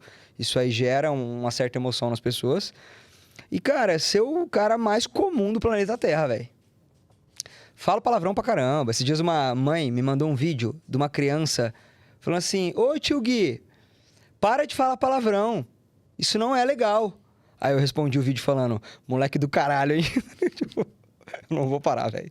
Eu não vou parar de falar. Moleque bom, moleque fudido esse moleque aí, hein, velho. Não consigo. A mãe do menino me dando lição de moral sobre eu falar palavrão, cara. Eu vou falar palavrão, cara. Se você não se identifica, paciência. E palavrão é intencional. Palavrão é intencional. Por quê? Porque ele é um exercício de linguagem. Ele não é... Eu não vejo palavrão... Eu não tô xingando ninguém. Não tô xingando ninguém. Tô falando, você é um bosta. Isso é ofensivo, isso é desnecessário, isso é chato, isso não é legal. Mas falar, putz, estudar comportamento humano é do caralho, você entende minha mensagem muito melhor. Do que, cara, é muito cool estudar comportamento das pessoas, meu. É muito diferente, entendeu? Então, os meus palavrões são intencionais. É pra você entender muito melhor o meu recado e é pra eu te chacoalhar de alguma forma. E contar piada absurda, velho. A piada foi... Tava com o pau murcho e a boca seca. É uma verdade. Mas as pessoas olham e falam, esse cara é um cara comum. Esse cara podia ser meu brother, entendeu? Esse cara podia sentar na mesa comigo e falar qualquer absurdo que eu também falaria, entendeu? Só que, pô, sou um comum estudado, né? Apaixonado por estudar, é só isso. Isso são as coisas que eu faço que são intencionais, velho. Ser comum, eu não tento ser perfeito. Eu me apresento como uma pessoa errada, que vai errar pra caralho. Inclusive, se você pegar um vídeo meu... Eu não concordo mais com esse vídeo do fundão. Não concordo mais com esse vídeo. Se eu pudesse, eu excluiria esse vídeo da minha vida. Fez atualização, então? Cara, eu realmente acho que as pessoas não valorizam a turma do fundão. Do ponto de vista intelectual. Mas a classe social valoriza pra caralho. Porque eles ganham dinheiro. E aqui no Brasil, país fudido, metade da população vive com 600 pila por mês, por cabeça. Aqui a gente valoriza sim quem ganha dinheiro. Entendeu? Tanto que eu era aplaudido de pé dando aula e o meu pai cagava pra isso. E ficou muito mais feliz o dia que ele descobriu que eu tava ganhando R$35 por hora. Uhum. Então o Brasil, ele super valoriza o dinheiro. E pessoas comercialmente fortes ganham dinheiro. Então elas têm o aplauso das pessoas. O cara que você contrata, o nerdão, ele tem um puta valor. Mas como ele ganha menos dinheiro, ou geralmente ele não ganha, a gente desvaloriza esse cara. Então, a minha atualização seria essa. Entendeu? Você que é nerdola, estuda comunicação. E você que é comunicador, vai estudar, filha da puta. Pelo amor de Deus. Para de falar merda. Bom. Entendeu? Cara, e quando você deu essa palestra sobre os outliers, assim, você acha que dentre os outliers a predominância é o fundão ou é o cabeçudo? É o fundão pra caralho. Raríssimo o inteligentão virando outlier. Não do ponto de vista que você virou, por exemplo. Do ponto de vista de visibilidade. Entendeu? Muito raro você ver... Gente que eu respeito pra caralho, assim, na política. O professor Roque, por exemplo, é um outlier do outlier. Porque é difícil você pegar um cara sério e virar celebridade. Entendeu? O Kim Kataguiri, um cara que eu respeito do ponto de vista da política, é um cara sério, muito difícil virar outlier. Tem muita gente, o Pedro Calabresa é um cara sério do ponto de vista de comportamento humano, virou outlier. Agora, eu posso pegar 50 exemplos de coach vagabundo, que é muito mais fácil achar nome pra esses caras, velho. Porque é gente que não estuda, gente que promete, faz falsas promessas, gente que finge que sabe de tudo, quando não sabe, não tem como saber de tudo. Cobra uma fortuna dos coitados que acreditam nessa galera. E eu consigo te citar 50 nomes rapidão. E eu apanho pra citar nomes de pessoas sérias que viraram outliers do ponto de vista da visibilidade. Entendeu? Pô, cara, então você trazendo esse ponto assim é muito surpreendente pra mim. Porque no universo de startup é o contrário, cara. Como que é? Porque no universo de startup é muito sobre os fundos meio que direcionam para onde vai o dinheiro, assim, né? E o fundo, em geral, ele tá querendo minimizar risco. Então, para minimizar risco, ele maximiza os selos, né? Então, o cara que estudou em Stanford, o cara que estudou no ITA, o cara que estudou nas melhores universidades é quem tende a ter mais acesso ao capital, enquanto que o cara que, tipo, pô, é o desenrolado e tal, tudo mais, ele já tem que ter tido muito resultado para conseguir ter uma moral. Uhum. Mas se ele já teve resultado, ele nem precisa do investimento também, entendeu? Uhum. Então... Mas você percebe que esses caras são bastidores, eles não são vitrine. Vitrine é o comunicador. Bastidor, que é altamente contratado por Stanford, MIT, os caralho, o cara fica no bastidor. Esse cara não vira vitrine. Entendeu? É difícil você pegar um cara de Stanford, esse cara virar vitrine como exemplo social de conhecimento. Exemplo social de conhecimento é o coachzão que fala absurdo. Entendeu? Isso aí vai mudar? Acho que vai, cara. Eu sou bem otimista quanto a isso. Vai ser rápido? Acho que não.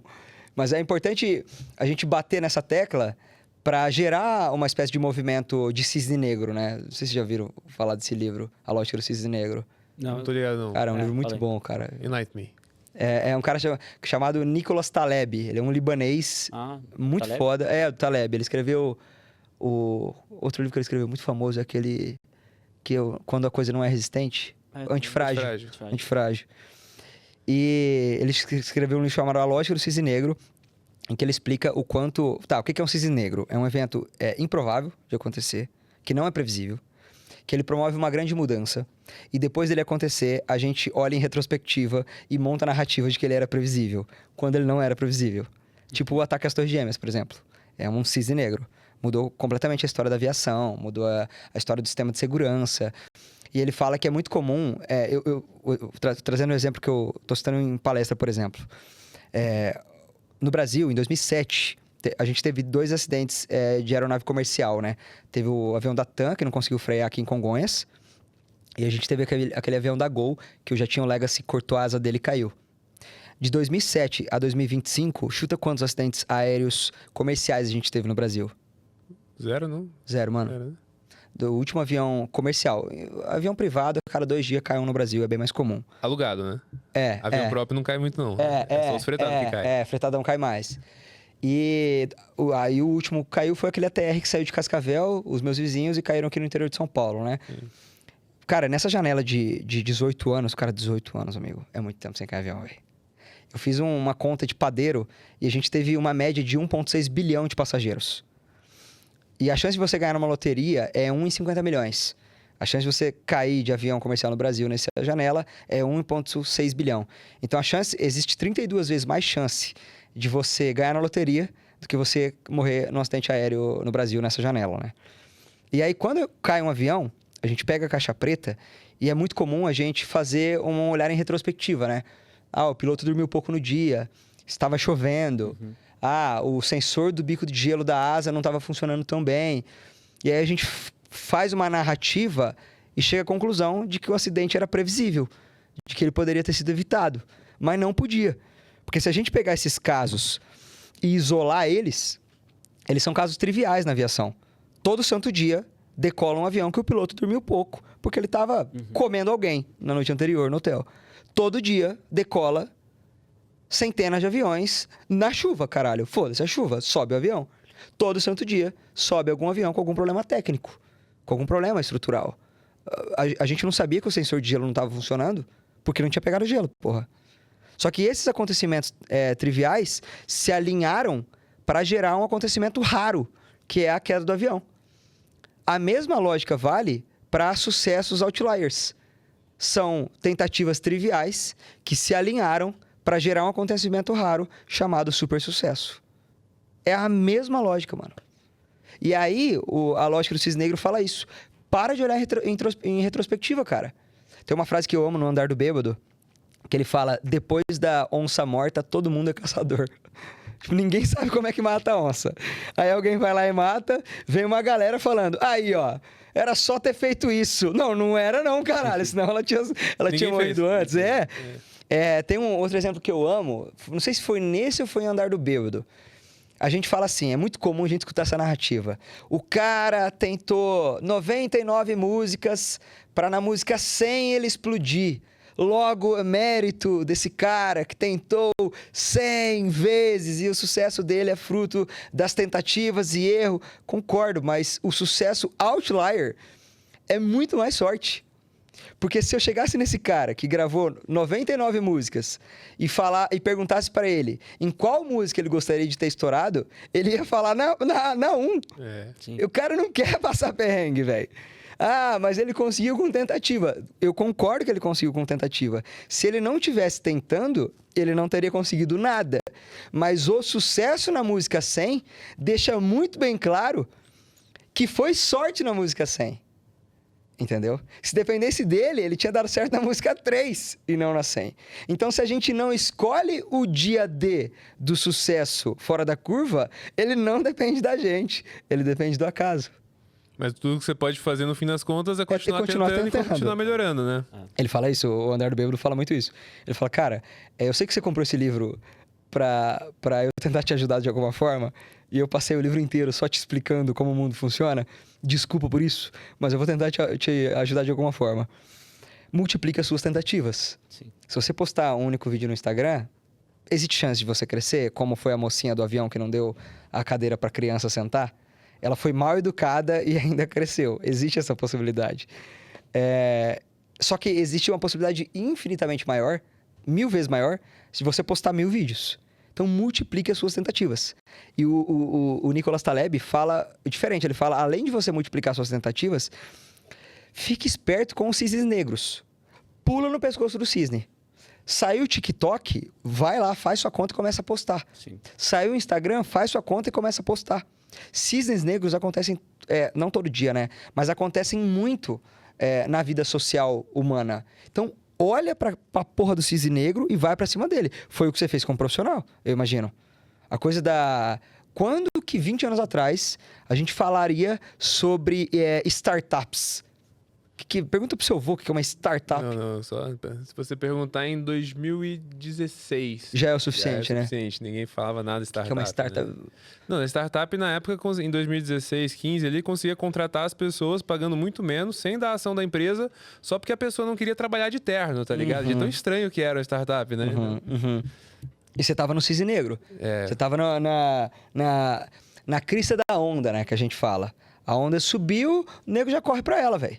Agora, eu tenho uma mentalidade que eu acho que poucas pessoas têm, assim, olhando para média Brasil, o mundo, cara, se você, no pior dos casos, essa centésima vez nunca chegar, pelo menos eu tive a oportunidade de aprender com o processo, entendeu? Perfeito. Mas, assim, você tem que estar muito fiel a isso. E você tem que ter muita clareza que você está se desenvolvendo como pessoa, como profissional. E as pessoas, às vezes, ficam com uma ansiedade muito grande de chegar a essa vez e talvez ela nunca chegue. Talvez não chegue para a maioria das pessoas, matematicamente falando, provavelmente nunca chega. Eu deixei muito bem claro isso na palestra. Eu perguntei para as pessoas, eu falei, por favor, levantem a mão, os mais corajosos, e me digam o que todo sucesso outlier tem em comum. Uma única palavra que todo sucesso outlier tem em comum. E aí todo mundo, trivialidade, né? Insistência. Determinação. Eu falei, cara, determinação não é. Porque tem muita gente que vai ser determinada e não vai dar certo. E vai ter gente que não vai ser determinada e vai ser um outlier. Insistência. Não, também não. Vai ter muita gente que vai insistir pra caralho e não vai dar certo. E vai ter gente que não vai insistir e vai dar certo. Então, também não é.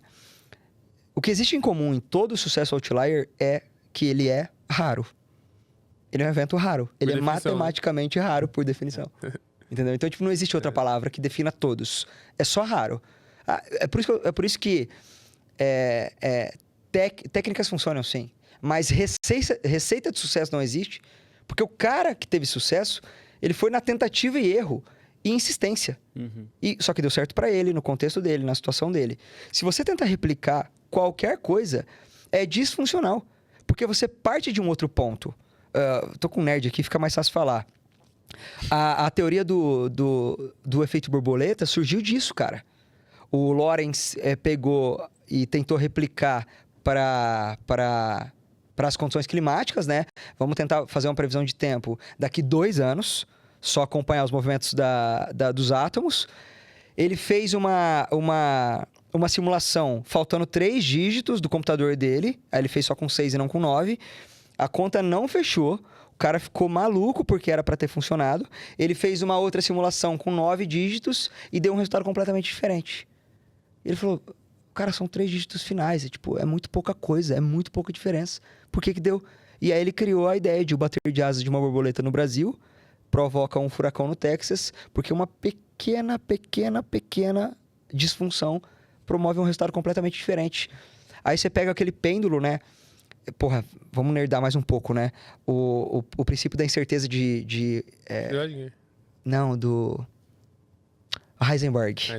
Que até virou o nome do personagem lá em Breaking Bad, né? Ele fala isso, você não consegue calcular 2 coisas. Ou você sabe a velocidade do átomo... Sabe o spin, né? Ou você sabe o ponto. Os 2 não dá pra saber, né? É do elétron, né? Isso. E aí, o cara falou assim, então eu preciso de 2 pontos.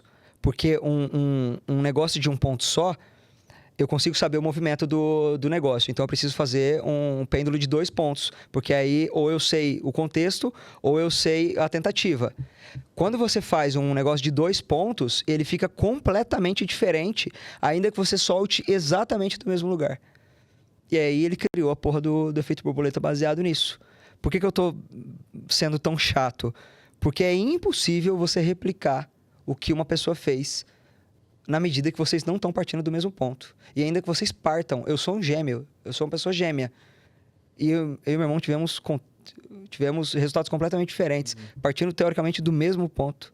Então não tem como você replicar o que uma pessoa fez.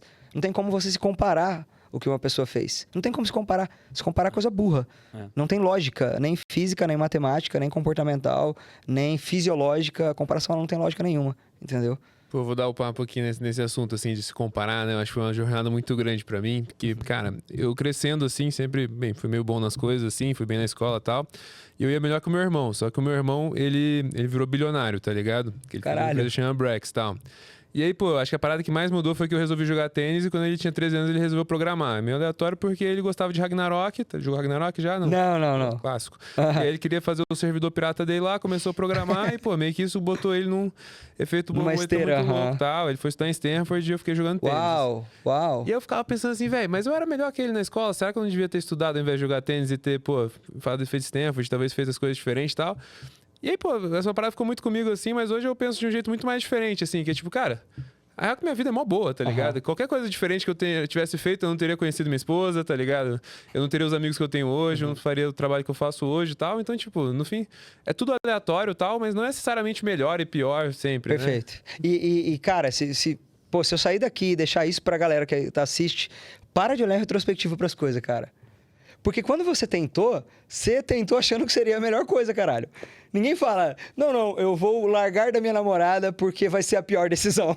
Então, você tenta alguma coisa, não, eu vou tirar o dinheiro do banco, colocar em CDI ou em Bitcoin porque vai ser uma decisão merda. Quando você tenta alguma coisa, você tenta acreditando que aquilo vai ser o melhor pra você.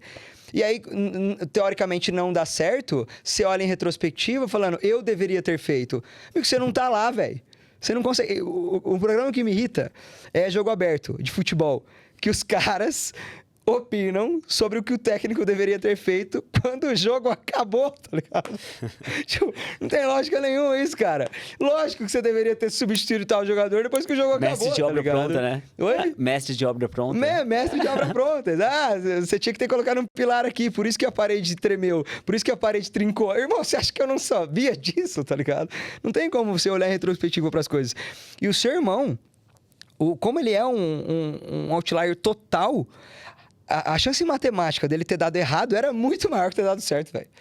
Seu irmão poderia, matematicamente, ser um cara muito mais frustrado do que bem-sucedido, velho. Se você quiser ver o episódio dele lá no GigaCast, que é um outro podcast, é muito legal e tal, mas a parada mais aleatória da vida dele foi que, cara, ele foi num evento de startup aleatório, e aí ele tava descendo a escada, e na outra escada subindo tava o Jorge Paulo Lemann. Puta que E pariu. ele saiu correndo atrás dele, tá ligado? Caralho, que massa. E aí ele chegou pro Jorge Paulo Lemann e falou assim, Jorge Paulo Lemann, pô, cara, blá, blá, faço empresa, sei lá o quê, pô, pega meu contato, passou o cartão pra ele. Não pegou o contato dele, deu. Mas óbvio que o Jorge Paulo não mandou mensagem nenhuma, tá ligado? E aí o que ele fez foi que, tipo assim, falou, caraca, esse Jorge Paulo não mandou mensagem? Uau, nossa, que não merda. Acredito, o bilionário não mandou pro cara aleatório de Taubaté, tá ligado? Ele era novinho, né? Ele tinha 17 anos, 16, sei lá. Uou! E aí nessa, cara, ele foi um amigo nosso lá que ele conhecia da internet, aleatoriamente, passou em Harvard e o Jorge Paulo manda um e-mail pra todo mundo que passa em Harvard. E aí ele foi, pegou o e-mail do Jorge Paulo e mandou um outro e-mail. Que massa. E aí, pô, conseguiu uma reunião lá e aí o Jorge Paulo apresentou ele pro André Street, que botou o dinheiro na primeira empresa dele, que aí foi o que fez ele porrar, tá ligado? Exatamente isso, mano. Mano, você chegou ao ponto que eu queria chegar, velho. Esse dia... E esse dia, ele é um dia muito raro na vida de todo mundo, velho. Não tem como... Aí, olhando em retrospectiva, até é engraçado falar isso, Ale. Parece que foi linear essa retrospectiva, mas muita coisa aconteceu. Se teu amigo não tivesse passado em Harvard, teu irmão não teria... Então são tantas coisas, cara. E aí tem os mongoloides que vê esse episódio, tá ligado? E os caras falam assim, tipo, não, mano, o segredo é ir nos eventos e ficar correndo atrás da galera na escada, tá ligado? Não é. Enchendo o saco dos bilionários, né? Não, cara. Tipo... Você vai ser só um cara muito chato, né? Cara, não é esse o takeaway. O takeaway é que, tipo assim, cara, você tem que ficar se expondo e alguma coisa vai dar certo, acontecer. Tá ligado? Alguma coisa vai acontecer. Exatamente. O que? Não sabemos. O cara fala isso no livro, né? Ele fala, cara, se a gente tivesse tido um sistema de segurança fudido para as Torres Gêmeas, outra coisa teria acontecido. Aí todo mundo pergunta, o quê? Ele fala, não sei, caralho. Tipo, o que vai acontecer se você se expor igual maluco? Eu não faço a menor ideia. Alguma coisa vai acontecer. Entendeu? Agora, você esperar que o Lemon, que agora já não dá mais tempo, né? Te mande mensagem, isso não vai acontecer, cara. Não tem como você replicar. E também, as pessoas têm o hábito de pegar Pega a história de uma pessoa, que é a história do seu irmão. Como é o nome do seu irmão? Henrique. Ah, mentira. Igual o teu aí. Massa, animal. Como que você sabia que o meu irmão chama Henrique? Você falou mais cedo. Teu irmão chama Henrique. Tá. Pega a história do Henrique e aí a pessoa, ela quer tirar uma conclusão. Ah, é só... Não tem conclusão nenhuma, cara. Para de tirar conclusão da vida das pessoas, entendeu? Cara, a gente tem um hábito muito comum de tirar conclusão de histórias. Não para de tirar. Geralmente, conclusão, ela é enviesada, ela é burra, ela tá no seu sistema 1 do que o Daniel Kahneman escreveu do Rápido e Devagar lá. Ah, tipo... a história do Henrique é essa, logo tem... Não tem logo, não tem logo, entendeu? É importante você se expor ao caos, independente da história do seu irmão. É importante você se expor ao caos, independente de qualquer coisa, porque pelo menos você vai aprender, como você muito bem citou. Mas quando a gente tira a conclusão da história das pessoas, geralmente é uma conclusão enviesada. Ela não é uma conclusão inteligente. Ela fala assim, tipo, pô, fui no evento, corri atrás do cara, o cara foi uma cuzão comigo, mano. O mundo é você poderia ser tá super ligado? frustrado com isso, velho. Entendeu? Você poderia ser super triste com isso. Mas no fim, tipo assim, eu acho que tem uma linha também aqui, né, que eu queria ver qual que é a tua percepção, que é tipo, pô, por um lado... Você não pode, cara, olhar em retrospecto para as coisas e viver do arrependimento e devia ter feito diferente e tal e tudo mais. Uhum. Mas, cara, você também tem que aprender com as suas experiências, né? Perfeito. Então, onde que isso se encontra, assim, tá, né? O ponto de equilíbrio é o seguinte. Se olhar como culpado, você tá errado. Porque você não estava lá. Tá? Ah, eu deveria ter... Você não deveria. Você fez o teu melhor nas condições que você tinha naquele momento. Você sofreu um estímulo no seu cérebro e o seu cérebro reagiu. Vocês estão ligados que, do ponto de vista científico hoje, a gente tem muito mais fundamentos que baseiam o não livre-arbítrio do que o livre-arbítrio, né? Do ponto de vista científico hoje... Diga mais. Ah, cara, não tem tanta profundidade para falar com tanta clareza. Mas, basicamente, o nosso cérebro é um respondedor de estímulo ambiental, tá? Você é uma pessoa boa, você é uma pessoa muito boa. Um cara bate em você no trânsito depois de um dia extremamente estressante. Você é uma figura pública e está sofrendo ameaças de morte há um tempo. Mas você é uma pessoa boa. Uhum. Boa criação, bom temperamento, réu primário, nunca fez absolutamente nada de mal para ninguém. E você está sofrendo ameaças de morte porque você tem uma visibilidade na internet muito alta. Você passou um dia estressante, alguém bate no seu carro, desce, começa a te xingar absolutamente. E de repente esse cara faz um movimento para trás aqui. O que seu cérebro faz? Mata esse cara. Vou morrer, né? Vou morrer. Aí você mata esse cara. Aí você olha em retrospecto, você fala, putz, mas eu sou uma pessoa boa, foi a vida inteira sendo cuidadoso, cauteloso com as pessoas. Sim, naquele ambiente, naquele contexto, o seu cérebro reagiu a um estímulo. Eu dei um exemplo extremo a fins didáticos, mas isso acontece toda hora no nosso dia a dia. Sim. A gente tem a sensação de que a gente controla o nosso comportamento. Mas, e aí a gente procura... narrativas para confirmar aquilo que a gente escolheu acreditar, né? A gente tem a sensação, mas isso é uma sensação. Então, uma coisa que é inteligente, vamos lá. Olha em retrospecto sem se sentir culpado, mas olha em retrospecto e aprenda alguma coisa com aquilo. Por exemplo, eu não tenho talento para tênis. Tentei para um caralho, dei o meu melhor, não subi pro profissional. Cara, ou eu não tive sorte o suficiente para subir, ou eu não tenho talento o suficiente. Entendeu? Pô, eu joguei bola minha vida inteira também. Você tem de tênis, eu tenho de futebol. O que você fez a vida inteira? Nada. Você não praticou vôlei? Jogou vôlei a vida inteira. Agora, né? Correu maratona de Boston em menos de 3 horas, tá ligado? Monstro, exatamente. Ele é atleta, né? Chegou, eu tô ligado. Tem atleta, por que você não me falou? O ponto eu comecei a jogar campeonatos em alto nível no Society, eu comecei a viajar. Eu joguei a Copa do Brasil, Society 2021, joguei mais. E eu comecei a jogar com gente que era muito bizarra. Com caras que, de fato, quase viraram profissional e não viraram ou estourou o joelho, ou o empresário era uma merda. Essas desculpas que todo mundo dá, né? Na balada. Pô, gata, só não virei profissional. Só não joguei no United por causa do meu joelho, meu empresário fraco, né? E eu joguei com esses caras e eu descobri, jogando com esses caras, que eu realmente não sou tão bom quanto eu imaginava. Aí fica fácil eu olhar em retrospecto e aprender com isso. Guilherme, você não é tão bom assim, cara. Então, tem uma coisa é aprender, outra coisa é se culpar. Se culpar não faz sentido. Aprender, só que tem outra coisa. Isso também, você vê que eu tô trazendo muito mais dúvida do que certeza aqui, né? Às vezes você só não deu certo, Lê, por fruto do contexto. Tem ideias que são excelentes, mas o contexto faz ela se provar ruim. Existem ideias que são muito ruins, mas por fruto do contexto, elas se tornam boas. Por exemplo, o livro da mulher que escreveu Harry Potter. Cara, vamos lá. Vou dar um exemplo bem melhor. Você acha que o Steve Jobs é um gênio e por ser um gênio, a Apple virou o que virou? Ou a gente chama ele de gênio porque a Apple virou o que virou? Eu acho que não sei, briga dura, viu? Essa é uma excelente pergunta, né? É duro, mas assim, o Jobs com certeza é um caso muito inacreditável, assim, né? Porque o cara meteu gol atrás de gol, tá ligado? Aham, concordo. Mas, pô, não sei se assim, o mérito dele é difícil falar qual que é o mérito dele, mas teve méritos. Né? Concordo com você, mas aí que tá. O meu ponto é, eu me arrisco a dizer que a gente tem o hábito de chamar as pessoas de geniais pelos resultados que ela tem, e não o contrário. O certo era as pessoas terem resultados porque são gênias. E não a gente chamá-las de gênias porque elas tiveram resultado. Tá, mas vamos partir de uma premissa aqui mais fundamental, então. Vamos. O que é gênio? Gênio é uma capacidade de QI muito acima da média e de observação contextual acima da média. Então eu acho que, pô, nesse sentido, eu não acho que o Jobs era o cara mais cabeçudo Mais do genial do QI e mundo. tudo mais, né? Eu acho que ele... Então, Até você vendo o livro dele muito assim, tipo, sei lá, acho que ele não era um gênio comunicativo na maioria do tempo, né? As pessoas não gostavam muito. Parece que as principais características dele, aquele negócio que eles falam do... Já viu a biografia dele? Não, muito boa, tô lendo agora, cara, do Walter Isaacson. É tipo, que ele tinha esse negócio que era o Reality Distortion Field, assim, que ele conseguia fazer as pessoas acreditarem em coisas que realmente não faziam sentido e tal, mas... E isso forçava as pessoas, sei lá, tinha um design maluco e os engenheiros falavam assim, cara, não dá pra fazer essa porra. Ele fala assim, cara, vai dar pra fazer. Pelo Tem que poder da fazer. comunicação. E a galera ia lá e conseguia fazer e tal e tudo mais, apesar dele não ser o cara, tipo, mais fofo, adorado e tudo mais.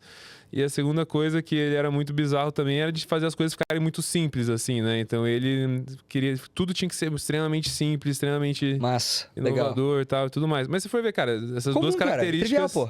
Isso é gênio? Esse não é o gênio que as pessoas veem, assim, né? O gênio indomável lá do filme, tá ligado? Exatamente. Adoro esse filme. Mas esse é meu ponto, cara. A gente tem um mau hábito de pegar o resultado de pessoas de sucesso e criar uma narrativa linear que explica o sucesso dela. Quando não é aquilo que explica o sucesso dela, cara. Tem 3 exemplos que eu adoro citar. São pesquisas muito bem feitas, né? O exemplo número 1. Teve uma pesquisa que foi feita com casais na época do Covid lá nos Estados Unidos. E eles perguntaram pro homem quantos por cento da limpeza da casa era fruto do trabalho dele. E mais da metade dos homens falaram que era mais de 50%. Só que só 3% das mulheres concordaram com as afirmações, né? E eles perguntaram pro cara, tipo, por exemplo, o que você faz então? Aí o cara, eu varro a casa 2 vezes por semana. Aí os caras, tá, quem que lava a louça? Quem que lava a roupa? Quem que limpa as janelas? Quem que limpa o sofá, os tapetes? Quem faz todo o resto? E os caras ficavam... Ih, rapaz, é minha mulher? E aí, essa pesquisa trouxe uma coisa que a gente chama de viés de confirmação, viés egocêntrico. O que é o viés egocêntrico? A gente é incapaz de olhar para as coisas que a gente não olha. Então, quando a gente vai pegar um resultado de sucesso, aí a pessoa pergunta, a que se deve esse sucesso todo? E aí você vai dizer aquilo que você é capaz de dizer. Você não vai dizer, cara, o fato de eu ter nascido em janeiro foi muito pica. O fato da minha mãe e do meu pai serem brancos... No Brasil, porra, fez uma baita diferença. O fato da minha mãe não ter fumado cigarro enquanto ela estava grávida, nossa, fez uma grandiosa diferença também.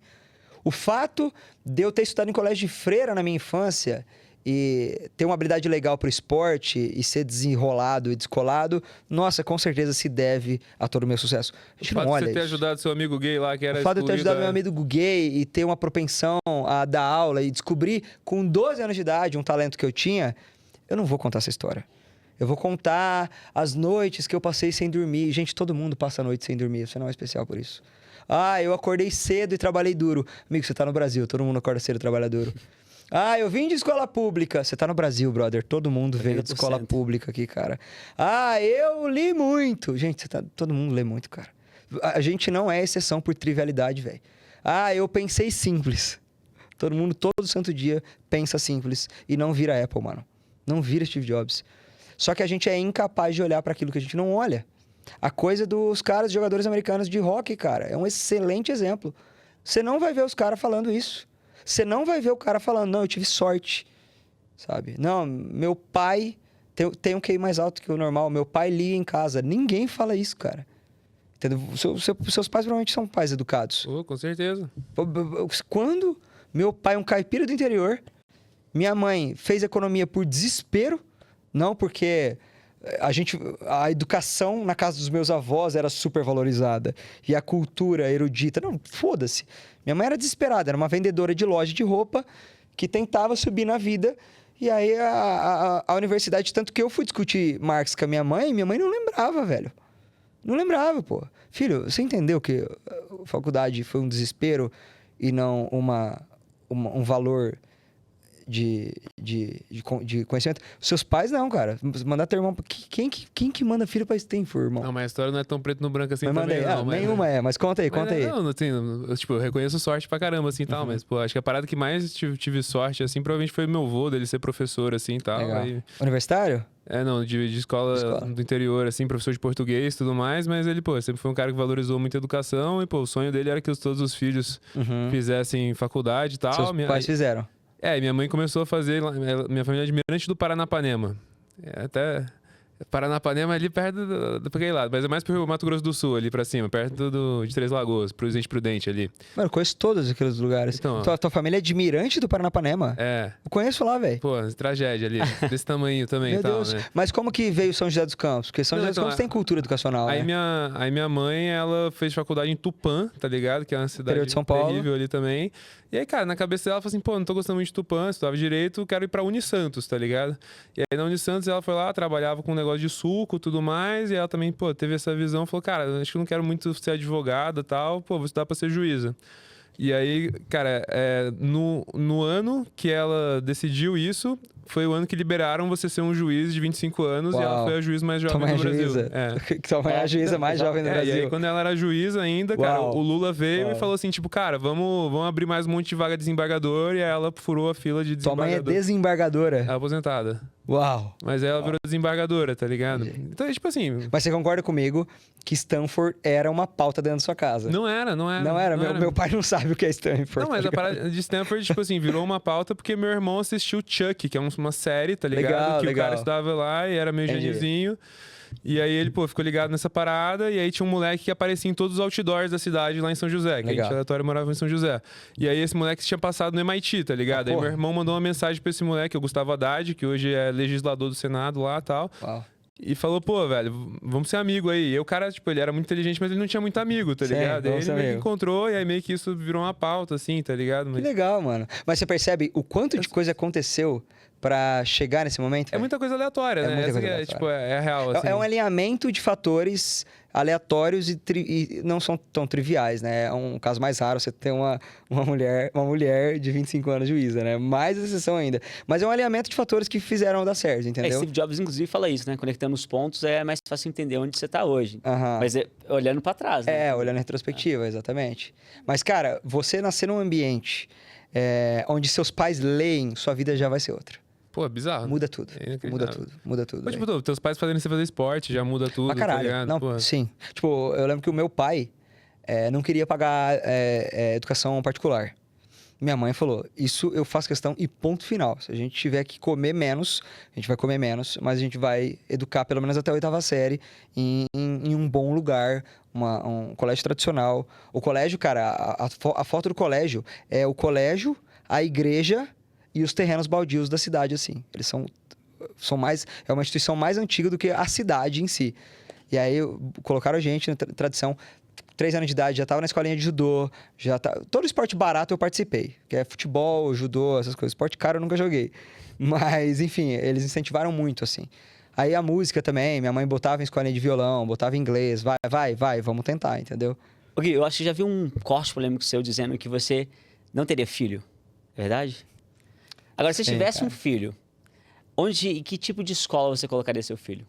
Cara, eu mudei minha cabeça nos últimos anos também. Às vezes eu paquero essa possibilidade, sim, de ser pai. Me parece uma experiência muito boa. E acho que de enriquecimento, de conhecimento absurdo, né? Você ser pai. Tô na missão, irmão. Ah, é? Tá tentando. Quero meter 5. Tá na... Ah, é? Irmão, toda vez tô Pedir música várias vezes. Toda vez eu tô lá com a minha mulher fazendo amor, é hoje que eu vou vencer esse puto decidiu, tá ligado? Vou meter esse golaço aqui e tal. Vai desviar da barreira e entrar, né? Vai fazer. Cara, aquele 0,1% de chance, eu vou brilhar nessa. Vai ser. Essa vai ser a sorte. 99% de fé, 1% de chance, na verdade. Vai ser a sorte. Você não é pai também, não, né? Não. Cara, eu pensaria em mudar pra uma... Eu moro em Maringá, né? Então, provavelmente eu criaria meu filho em Maringá. Ou criaria no interior, como São José dos Campos. Eu acho que eu ia focar muito numa cidade de tradição estudantil, assim. Com bons colégios, com boa universidade. Eu também, com certeza, compraria alguma associação em algum clube para ele passar o dia inteiro praticando esporte. Interessante. Pagaria professores de idioma para passar o moleque falar inglês e falar outros idiomas. Música também, eu investiria na música. Cara, filho de rico padrão, né? Música pra caralho, inglês, esporte pra caralho e colégio bom. Era o que eu... O que seria um colégio bom pra você? Cara, esporte é um colégio tradicional. Eu acho que um colégio tradicional, ele pesa muito mais na cultura do que no resultado de vestibular, por exemplo. Eu optaria em colocar um filho que tem um colégio de 50 anos do que um colégio que tá na moda do cursinho.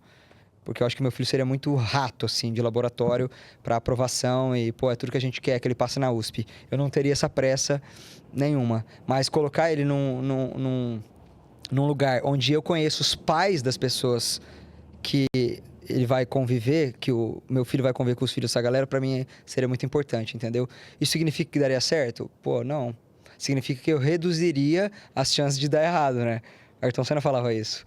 Ele fala, cara, treinar pra caralho não é garantia nenhuma de sucesso, mas é uma garantia de que talvez dê menos errado do que daria se você não tivesse treinado, né? Pô, eu entrei numa discussão outro dia com o pai da minha cunhada, cara, que ele é de Minas, assim, numa família super humilde, aí ele, estudou pra caramba e tal, e ele conseguiu colocar as filhas dele na Graded, né, que é a escola graduada de São Paulo, americana, cara, pra caralho e tal, desgraçado. E a minha visão crescendo sempre foi assim, tipo, cara, essa galera da graduada, irmão, é um bando de mongoloide mimado, tá ligado? Que, porra, chato pra caramba, não tem uma ideia puta original de nada do mundo e tal. Eu falei, tipo, nunca que eu colocaria meu filho numa escola dessa, tá ligado? Quero que ele, viva uma vida normal, com o Brasil de verdade e tal. E, cara, eu entrei nessa discussão com ele, assim, e tal, e ele ficou meio ofendido com a minha opinião, né? Porque ele gastou 20 mil por mês por ano com duas filhas, tá ligado? Entendi. Então, ele falou... Ele não queria acreditar nisso, e ele me convenceu, sabia? Pode falar. Que eu acho que se você tá otimizando para sucesso financeiro, particularmente, só de você ser amigo do filho do dono do banco, irmão, você já ganhou. Sim, tá ligado? Tu vai ter o teu emprego, Exatamente. Cara, eu tenho amigos hoje daqui de São Paulo que são elite da elite, não só elite econômica, mas elite social e política mesmo. Os caras batem muito nessa tecla. Tipo, você joga golfe com o filho do dono do banco, você tá jogando golfe com o cara ali, cara, tem algum emprego de 50 mil reais de salário pro meu menino? O dono do banco, 50 mil, não é nada. Pra ele vale a amizade com o cara que joga golfe. Bota teu menino lá pra... como que fala? No almoxerifado, pra ele buscar peça e dar 50 mil pra esse cara, entendeu? Vai valer mais a pena o meu bom relacionamento com o meu amigo do golfe. Cara, sim. E às vezes, cara, eu tenho um amigo que tem a mesma ideia sua. Rico pra cacete. Um dos cirurgiões mais famosos do planeta. E ele colocou o filho dele num bom colégio. Não era o melhor colégio. Num bom colégio. E ele fala pro filho dele, isso aqui é mais Brasil Vida Real do que o outro colégio. E eu quero que você entenda o que é Brasil Vida Real. É uma percepção. Ele tá certo? Não sei, cara. Depende do ponto de vista. O cara que paga 10 pau por mês tá certo? Também não sei. Depende do ponto de vista.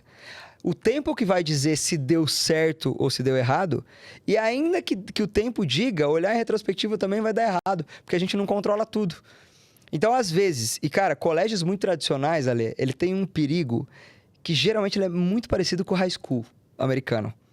Se você é descolado e joga handball e basquete, você é pica, a galera paga maior pau pra você, isso desenvolve tua autoestima, tu vira um cara pica por isso. Meu irmão, se você for nerd, a galera te isola, ninguém te dá moral, isso aí reforça o seu isolamento. Colégios mais comuns não tem essa cultura tão enraizada de isolamento e bullying, entendeu? Então, cara, não tem como saber o que é melhor, o que é pior, entendeu?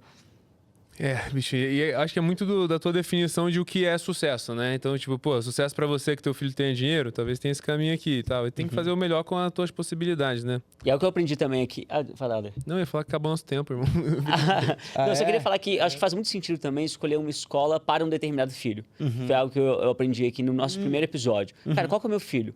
Deixa eu olhar aqui para ele. Legal. Então, vou olhar para ele e vou entender qual que é a melhor escola para ele também. Legal. Quais são as habilidades? O que ele quer, né? Exatamente. E como que ele vai se desenrolar melhor, né? Onde é melhor para ele se desenvolver, né? Perfeito. Muito bom essa... Acho que qualquer escola onde teu filho se sente um lixo é a pior escola. É a pior escola. Pode custar 10 mil por mês, né? Pode ser amigo do dono do banco, mas se ele se sente um merda, tira ele de lá, né? Porque ele não vai ter confiança pra fazer nada, vai ser, fazer nada da vida e lascou. Cara, tô puto com esse... que acabou nosso tempo aqui. A gente tem mais uns minutinhos ainda. Tem. Botou até 1:45. então fechou. Maravilhoso, então. Tá legal? Tá chato? Não, tá legal? Tá incrível, cara. Tô até esquecendo que episódio, cara. Tá uma resenha boa Que legal, aqui, velho. Que legal. Cara, eu queria entrar um pouquinho... Você falou um negócio que eu achei interessante, que é que você falou que as mulheres têm a percepção diferente dos homens, de quanto que eles limpam a casa e tal e tudo mais. Eu tenho essa discussão com a minha mulher direto e tal. E a discussão é o seguinte, ela fala assim, tipo, pô, porque eu limpo a casa e tal, tudo mais, blá, blá. Eu falo assim, tipo, não, eu limpo muito mais que você. Ela fala assim, não limpa não, você não limpa quase nada. Eu falo assim, não, mas eu pago a empregada que limpa todos os dias, tá ligado? E aí ela aceita? Não, né? Obviamente não, né? É porque eu acho que é verdade pro outro lado também, essa discussão, sim, né? Véio, então, sim, total. Todo mundo tem... Cara, eu trabalhei com coisa de relacionamento há 3 anos, velho. Eu tava falando isso pro Fê. A coisa que eu mais escutava era, eu faço tudo por ela e ela não faz nada por mim. Ou eu faço tudo por ele e ele não faz nada por mim. A gente sempre vai olhar o nosso referencial, entendeu?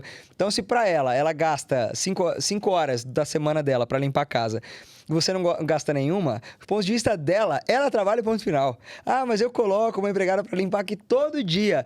Isso não é relevante pra ela. O que importa é como ela enxerga, como ela vê. E aí cabe a você a responsabilidade de explicar pra ela o seu referencial. Entendeu? É o que eu mais faço, cara, nos meus relacionamentos. Eu entendo a sua perspectiva. Eu entendo a sua expectativa. Mas eu não enxergo o mundo como você. E eu quero que você entenda que eu não sou obrigado a enxergar o mundo como você. E uma das falas que eu mais falo que funciona é: as pessoas não existem. As pessoas não estão aqui no mundo para satisfazer as suas expectativas. As pessoas estão no mundo para satisfazer as delas. Se você tiver a sorte da expectativa delas corresponder às suas, maravilhoso. Mas você não pode exigir isso das pessoas. Você não pode exigir que as pessoas enxerguem o mundo com o seu olho, com a sua realidade. Ah, mas eu gostaria que ele gastasse pelo menos 1 hora por semana para mostrar para mim o quanto é importante ele limpar a casa. E se ele não quiser? E aí? E se ele não quiser isso? Porque às vezes ele não quer. Às vezes ele quer ir lá trabalhar igual um camelo, botar uma mulher para pagar R$500 por dia pra mulher, para deixar essa casa brilhando. Ah, mas isso é importante para mim. Tá, mas e se não for para ele, cara? E aí a gente entra no embaixo, né? Tipo, e aí você entra como jogador. Mas é importante as pessoas terem consciência desse viés egocêntrico, porque todo mundo tem. Ninguém escapa dessa porra. Essa mesma pesquisa, Lê, ela pegou pessoas, perguntaram sobre a limpeza, perguntaram sobre o começo de briga. Quem geralmente começa mais briga? A somatória dos dois dava 140%. Os dois acham que começava mais briga. Pegavam participação acadêmica, né? Essa tese de doutorado aqui. Quem escreveu mais? Para 3 pessoas, sempre passava de 100%. Porque todo mundo acha que trabalhou mais do que o outro. É raro a pessoa... Ou não trabalhou mais do que o outro. Às vezes a gente tem a sensibilidade de falar, ele trabalhou mais do que eu. Mas a gente sempre vai achar que trabalhou mais do que trabalhou. Entendeu? E aí, ter essa sensibilidade mostra pra gente o quanto a gente é frágil, o quanto a gente também erra, o quanto a gente tem uma perspectiva muito individual e individualista, entendeu? E aí, saindo do nosso mundinho, a gente consegue ter relacionamentos melhores, entendeu? Pô, o papo aqui foi delicioso, muito bom, aprendi pra caramba. Gui, tô até falando mais palavrão aqui hoje, hein? Aí, yes. Eu queria puxar uma aqui que eu tô doido pra aprender também com você, cara, aproveitar aqui o final. Cara, você fez essa transição de professor pra conteúdo pra palestrante, né? Que também faz todos juntos hoje e tal, mas... Cara, o que você acha que faz um ótimo palestrante? Tá. É muito parecido com uma boa aula ou não necessariamente? É a mesma coisa, eu acho. Eu acho que é a mesma coisa. O bom palestrante, ele é, de certa forma, um ator, né? Ele é um showman. E aí, a sua desenvoltura vai dizer mais do que aquilo que você tá falando. Porque você pode me dar um texto E o texto tá incrível, assim. O texto tá muito legal. Quer dizer, o texto está muito bem escrito. O que vai fazer aquele texto ficar legal é a sua capacidade de fazer as pessoas entenderem e acharem ele legal. Então, eu acho que o que torna um bom palestrante é a sua capacidade de fazer as pessoas se divertirem com a tua aula, ter uma experiência boa. Para mim, a melhor experiência do mundo é esse... Essa, para mim, é a melhor experiência do mundo. Né? Tipo, não tinha pensado nisso antes. E a minha segunda melhor experiência do mundo... Legal. É a pessoa, eu falar, gente, era isso, a pessoa, não! Entendeu? Tipo, já se passaram 50 minutos e ela tem a sensação de que faz 5 minutos que eu tô ali no palco. Então, ela se divertiu, ela foi feliz e ela aprendeu, tá? Então, se você for um palestrante que consegue trazer os dois numa aula só, num pacote só, você é um bom palestrante para mim, entendeu? Se você for muito técnico, você não vai ter você vai até gerar a eureka de era isso, mas não vai ter a sensação de terminar a aula. Cara, pra mim o melhor termômetro que existe é nego baixar a cabeça, velho. Entendeu? Eu sou meio competitivo, né? Eu trouxe isso pro esporte. E toda vez que alguém vai dar palestra depois de mim, eu olho pra pessoa e falo, tá fudida. Fudida, irmão. Tá fudida, velho. Porque eu vou subir no palco, eu vou virar um mortal naquele palco. E pra você ser melhor do que eu, depois que eu descer, irmão, você tá fudido, mas entendeu? a grande diferença, cara, é que você é maldade, apaixonado, cara, com o que você faz. Tem um brilho, tem uma vontade ali, é difícil esperar isso. Eu penso muito isso, cara, eu penso, velho. E é muito comum as pessoas, quando eu dava aula em colégio público, a professora, toda a turma que eu ia entrar pela primeira vez, ela falava, essa turma é meio problema, você não vai conseguir dar aula, e começava a se justificar. E aí um dia ela entrou e falou assim, eu quero que vocês parem de dar trabalho e tal. E eu, tipo, professora, sou eu. Entendeu? Deixa comigo. Não. Tipo, você já entrou chatona. Já tá chatona. Quem que quer assistir essa merda com você já entrando... E a lição de moral que ela dava era aquela lição de moral boomer. Você só vai valorizar quando... Puta papo de vó chato do caralho, entendeu? Fala a verdade. Molecada, presta atenção na aula que vocês vão pegar quem vocês quiserem depois dessa aula. Nem que você arruma na cadeira, irmão. Entendeu? Fala a língua do aluno, né? Então, eu gostava da professora falar que eu não conseguia dar aula naquela turma. Aí eu chegava e falava assim, quem quiser mexer em celular, mexe, não tô nem aí. Aí os alunos, por quê? Quem quiser ir no banheiro, não precisa pedir permissão pra mim, só sair. Só que sinto muito vocês saírem, mano. A aula vai estar muito boa, vocês vão perder. E aí depois você vai ter aquela de, faltei na aula, o Neymar apareceu. Vocês vão ter essa sensação. Então, cara, a galera não mexe no celular, a galera não saiu pra mijar. Porque eu dava o meu melhor ali naquele momento, entendeu? Então, com palestra eu tenho muito essa... eu trago isso do esporte. Tanto que eu geralmente faço fechamento dos eventos, né? O do Pedro eu faço, vou fazer o fechamento no dia 2, dia 8 em Campo Grande, fechamento também. Eu peço pros caras pra eu fazer o fechamento, pra não ser maldoso com quem vem depois. O fechamento é desgraçado, todo mundo cansado, né? Tem que fechar. Exatamente. Todo mundo cansado, todo mundo querendo ir embora. E tem que ser... Eu vou embora, uau, isso foi muito pica, entendeu? A pessoa tem que ter a sensação. A entrada e a saída são os momentos mais importantes de qualquer situação, né? Então, geralmente eles colocam eu pra fazer o fechamento por isso. E aí a energia tem que ir lá em cima e é isso. Ô Gui, pra fechar aqui agora, aqui no Mastercast a gente fala sobre o futuro da educação. Você, com sua experiência de professor, deu aula há muito tempo, várias aulas, né? Chegou a dar 12 aulas por dia, 10 aulas por dia. Como você imagina o futuro da educação em 10 anos? Como você pensa, assim, como seria a escola? Sem cisnes negros nenhum, né? Tipo, o que mais te anima, assim, da possibilidade do futuro da educação? O que você queria que fosse? O acesso ao conhecimento fácil, isso é muito legal. O acesso aos melhores professores que existem, isso é muito legal. Porque pra gente ter aula com o Karnal da vida, você tinha que passar na Unicamp. Para você ter aula com o Clóvis, você tinha que passar na USP. Hoje você não precisa. Você pode entrar na internet e assistir. Pra você ter aula com o Pedro, você tinha que passar na Unifesp. Hoje não, você tem acesso a todo mundo. Você tem uma curadoria, né? Que tem gente que lê pra caralho e vem te dar mastigadaço o conteúdo. Então isso é muito legal também. É lógico, nada e ninguém vai substituir sentar o cu e ler o livro, mano. Ninguém vai substituir isso. Eu quero criar um movimento da gente aprender a ler livro bom, porque ler livro merda é bom que você lê, é do caralho que você lê, que você anima a ler mais, e aí por um acaso você cai no livro bom. Mas eu quero animar a galera a ler bons livros, tá? E me anima muito esse acesso fácil ao conhecimento e aos melhores professores. Eu acho que futuramente o conhecimento... E isso é um movimento que está acontecendo agora, porque as marcas de luxo estão valorizando isso. Quando os emergentes, e sou um também, tá? Não estou falando mal de emergente, não. Quando os emergentes começaram a ter acesso às marcas, aos produtos, a classe, a elite começou a se sentir mal com isso, né? Porque a filha do banqueiro e a mocinha que trabalha com internet começaram a ter a mesma bolsa. A Kelly. Exatamente. E aí ficou chato. Aí todo mundo meio que se reuniu na maçonaria da marca de luxo. Falou, velho, como que a gente vai diferenciar esse público? E a galera, cara, marca de luxo abrindo livraria. Marca de luxo criando o clube do livro. E aí, o que acontece? Tudo que os ricos fazem, os emergentes fazem depois. E aí depois chega na classe CD, né? Então, se os ricos hoje estão criando um movimento de que a cultura da leitura é muito boa, eu tenho um prognóstico daqui 10 anos, a galera da favela vai acreditar que a cultura da leitura é muito legal. É um chute meu, sem cisne negro nenhum. É um prognóstico feliz, né? Espero que seja isso. Pô, aí, espero que isso seja pura verdade. Torcemos, cara. né? Um trabalho aí pra de vocês, acontecer. deixa eu só saber, o que você acha daqui 10 anos?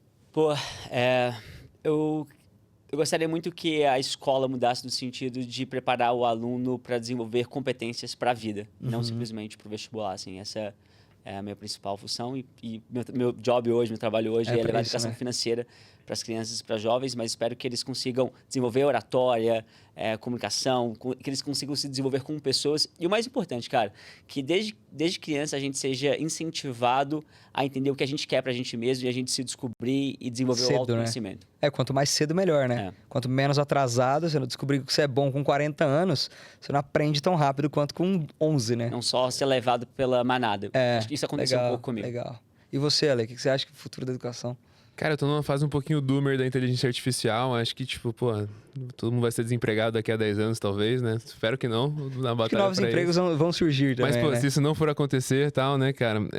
Pô, a minha tese de educação, até muito meu trabalho, é que, tipo, cara, eu acho que as escolas vão ser cada vez menos o professor com essa figura de palestrante, pois, como você falou, né? Na escola pública, para o cara conseguir chamar a atenção do público, ele tem que ter um talento bizarro, tal, que é muito difícil. E ser uma figura muito mais de mentor, né? Então, menos foco no conteúdo, mais foco nos alunos, enquanto existe uma tecnologia que é dá tão a informação boa. Que o professor dava. E de um jeito muito mais eficiente, né? Porque, pô, acho que a aula ruim é o jeito mais ineficiente de aprender, né? Então, até para passar em prova, tal. Muito então bom isso. Aí o professor vai virar um paizão, né? Galera, estuda isso aqui é legal, esse livro é bom, esse artigo é bom, isso é bom, né? Ele é um direcionador, né? Então o tempo que ele tem ali que ele não tá dando palestra, ele tem para passar com os alunos, ver se eles realmente estão bem, conversar com eles, entender as motivações deles, como que dá para melhorar e tal. Então, muito legal essa já ideia. tá acontecendo em várias escolas. Né? Então, que legal. Espero que aconteça de verdade. Mas, pô, Gui, muito obrigado, cara. Imagina, valeu. Tamo junto. Obrigado, Fê. Obrigado adorei estar aqui. Obrigado, gente. Fala pra galera seguir e curtir o vídeo aí. Gente, curtam o vídeo, porque ajuda muito, entrega muito mais. Se vocês gostaram, vocês não gostaram, curte também, faz a boa. Já valeu 2 horas aqui, né? É isso. Sigam o canal, se inscrevam. É isso aí, gente. Vambora. Valeu, galera. Fica aí, vamos tirar uma fotinha. Ô, Renan, você tira uma foto? Vamos tirar uma aqui sentado? Pode ser.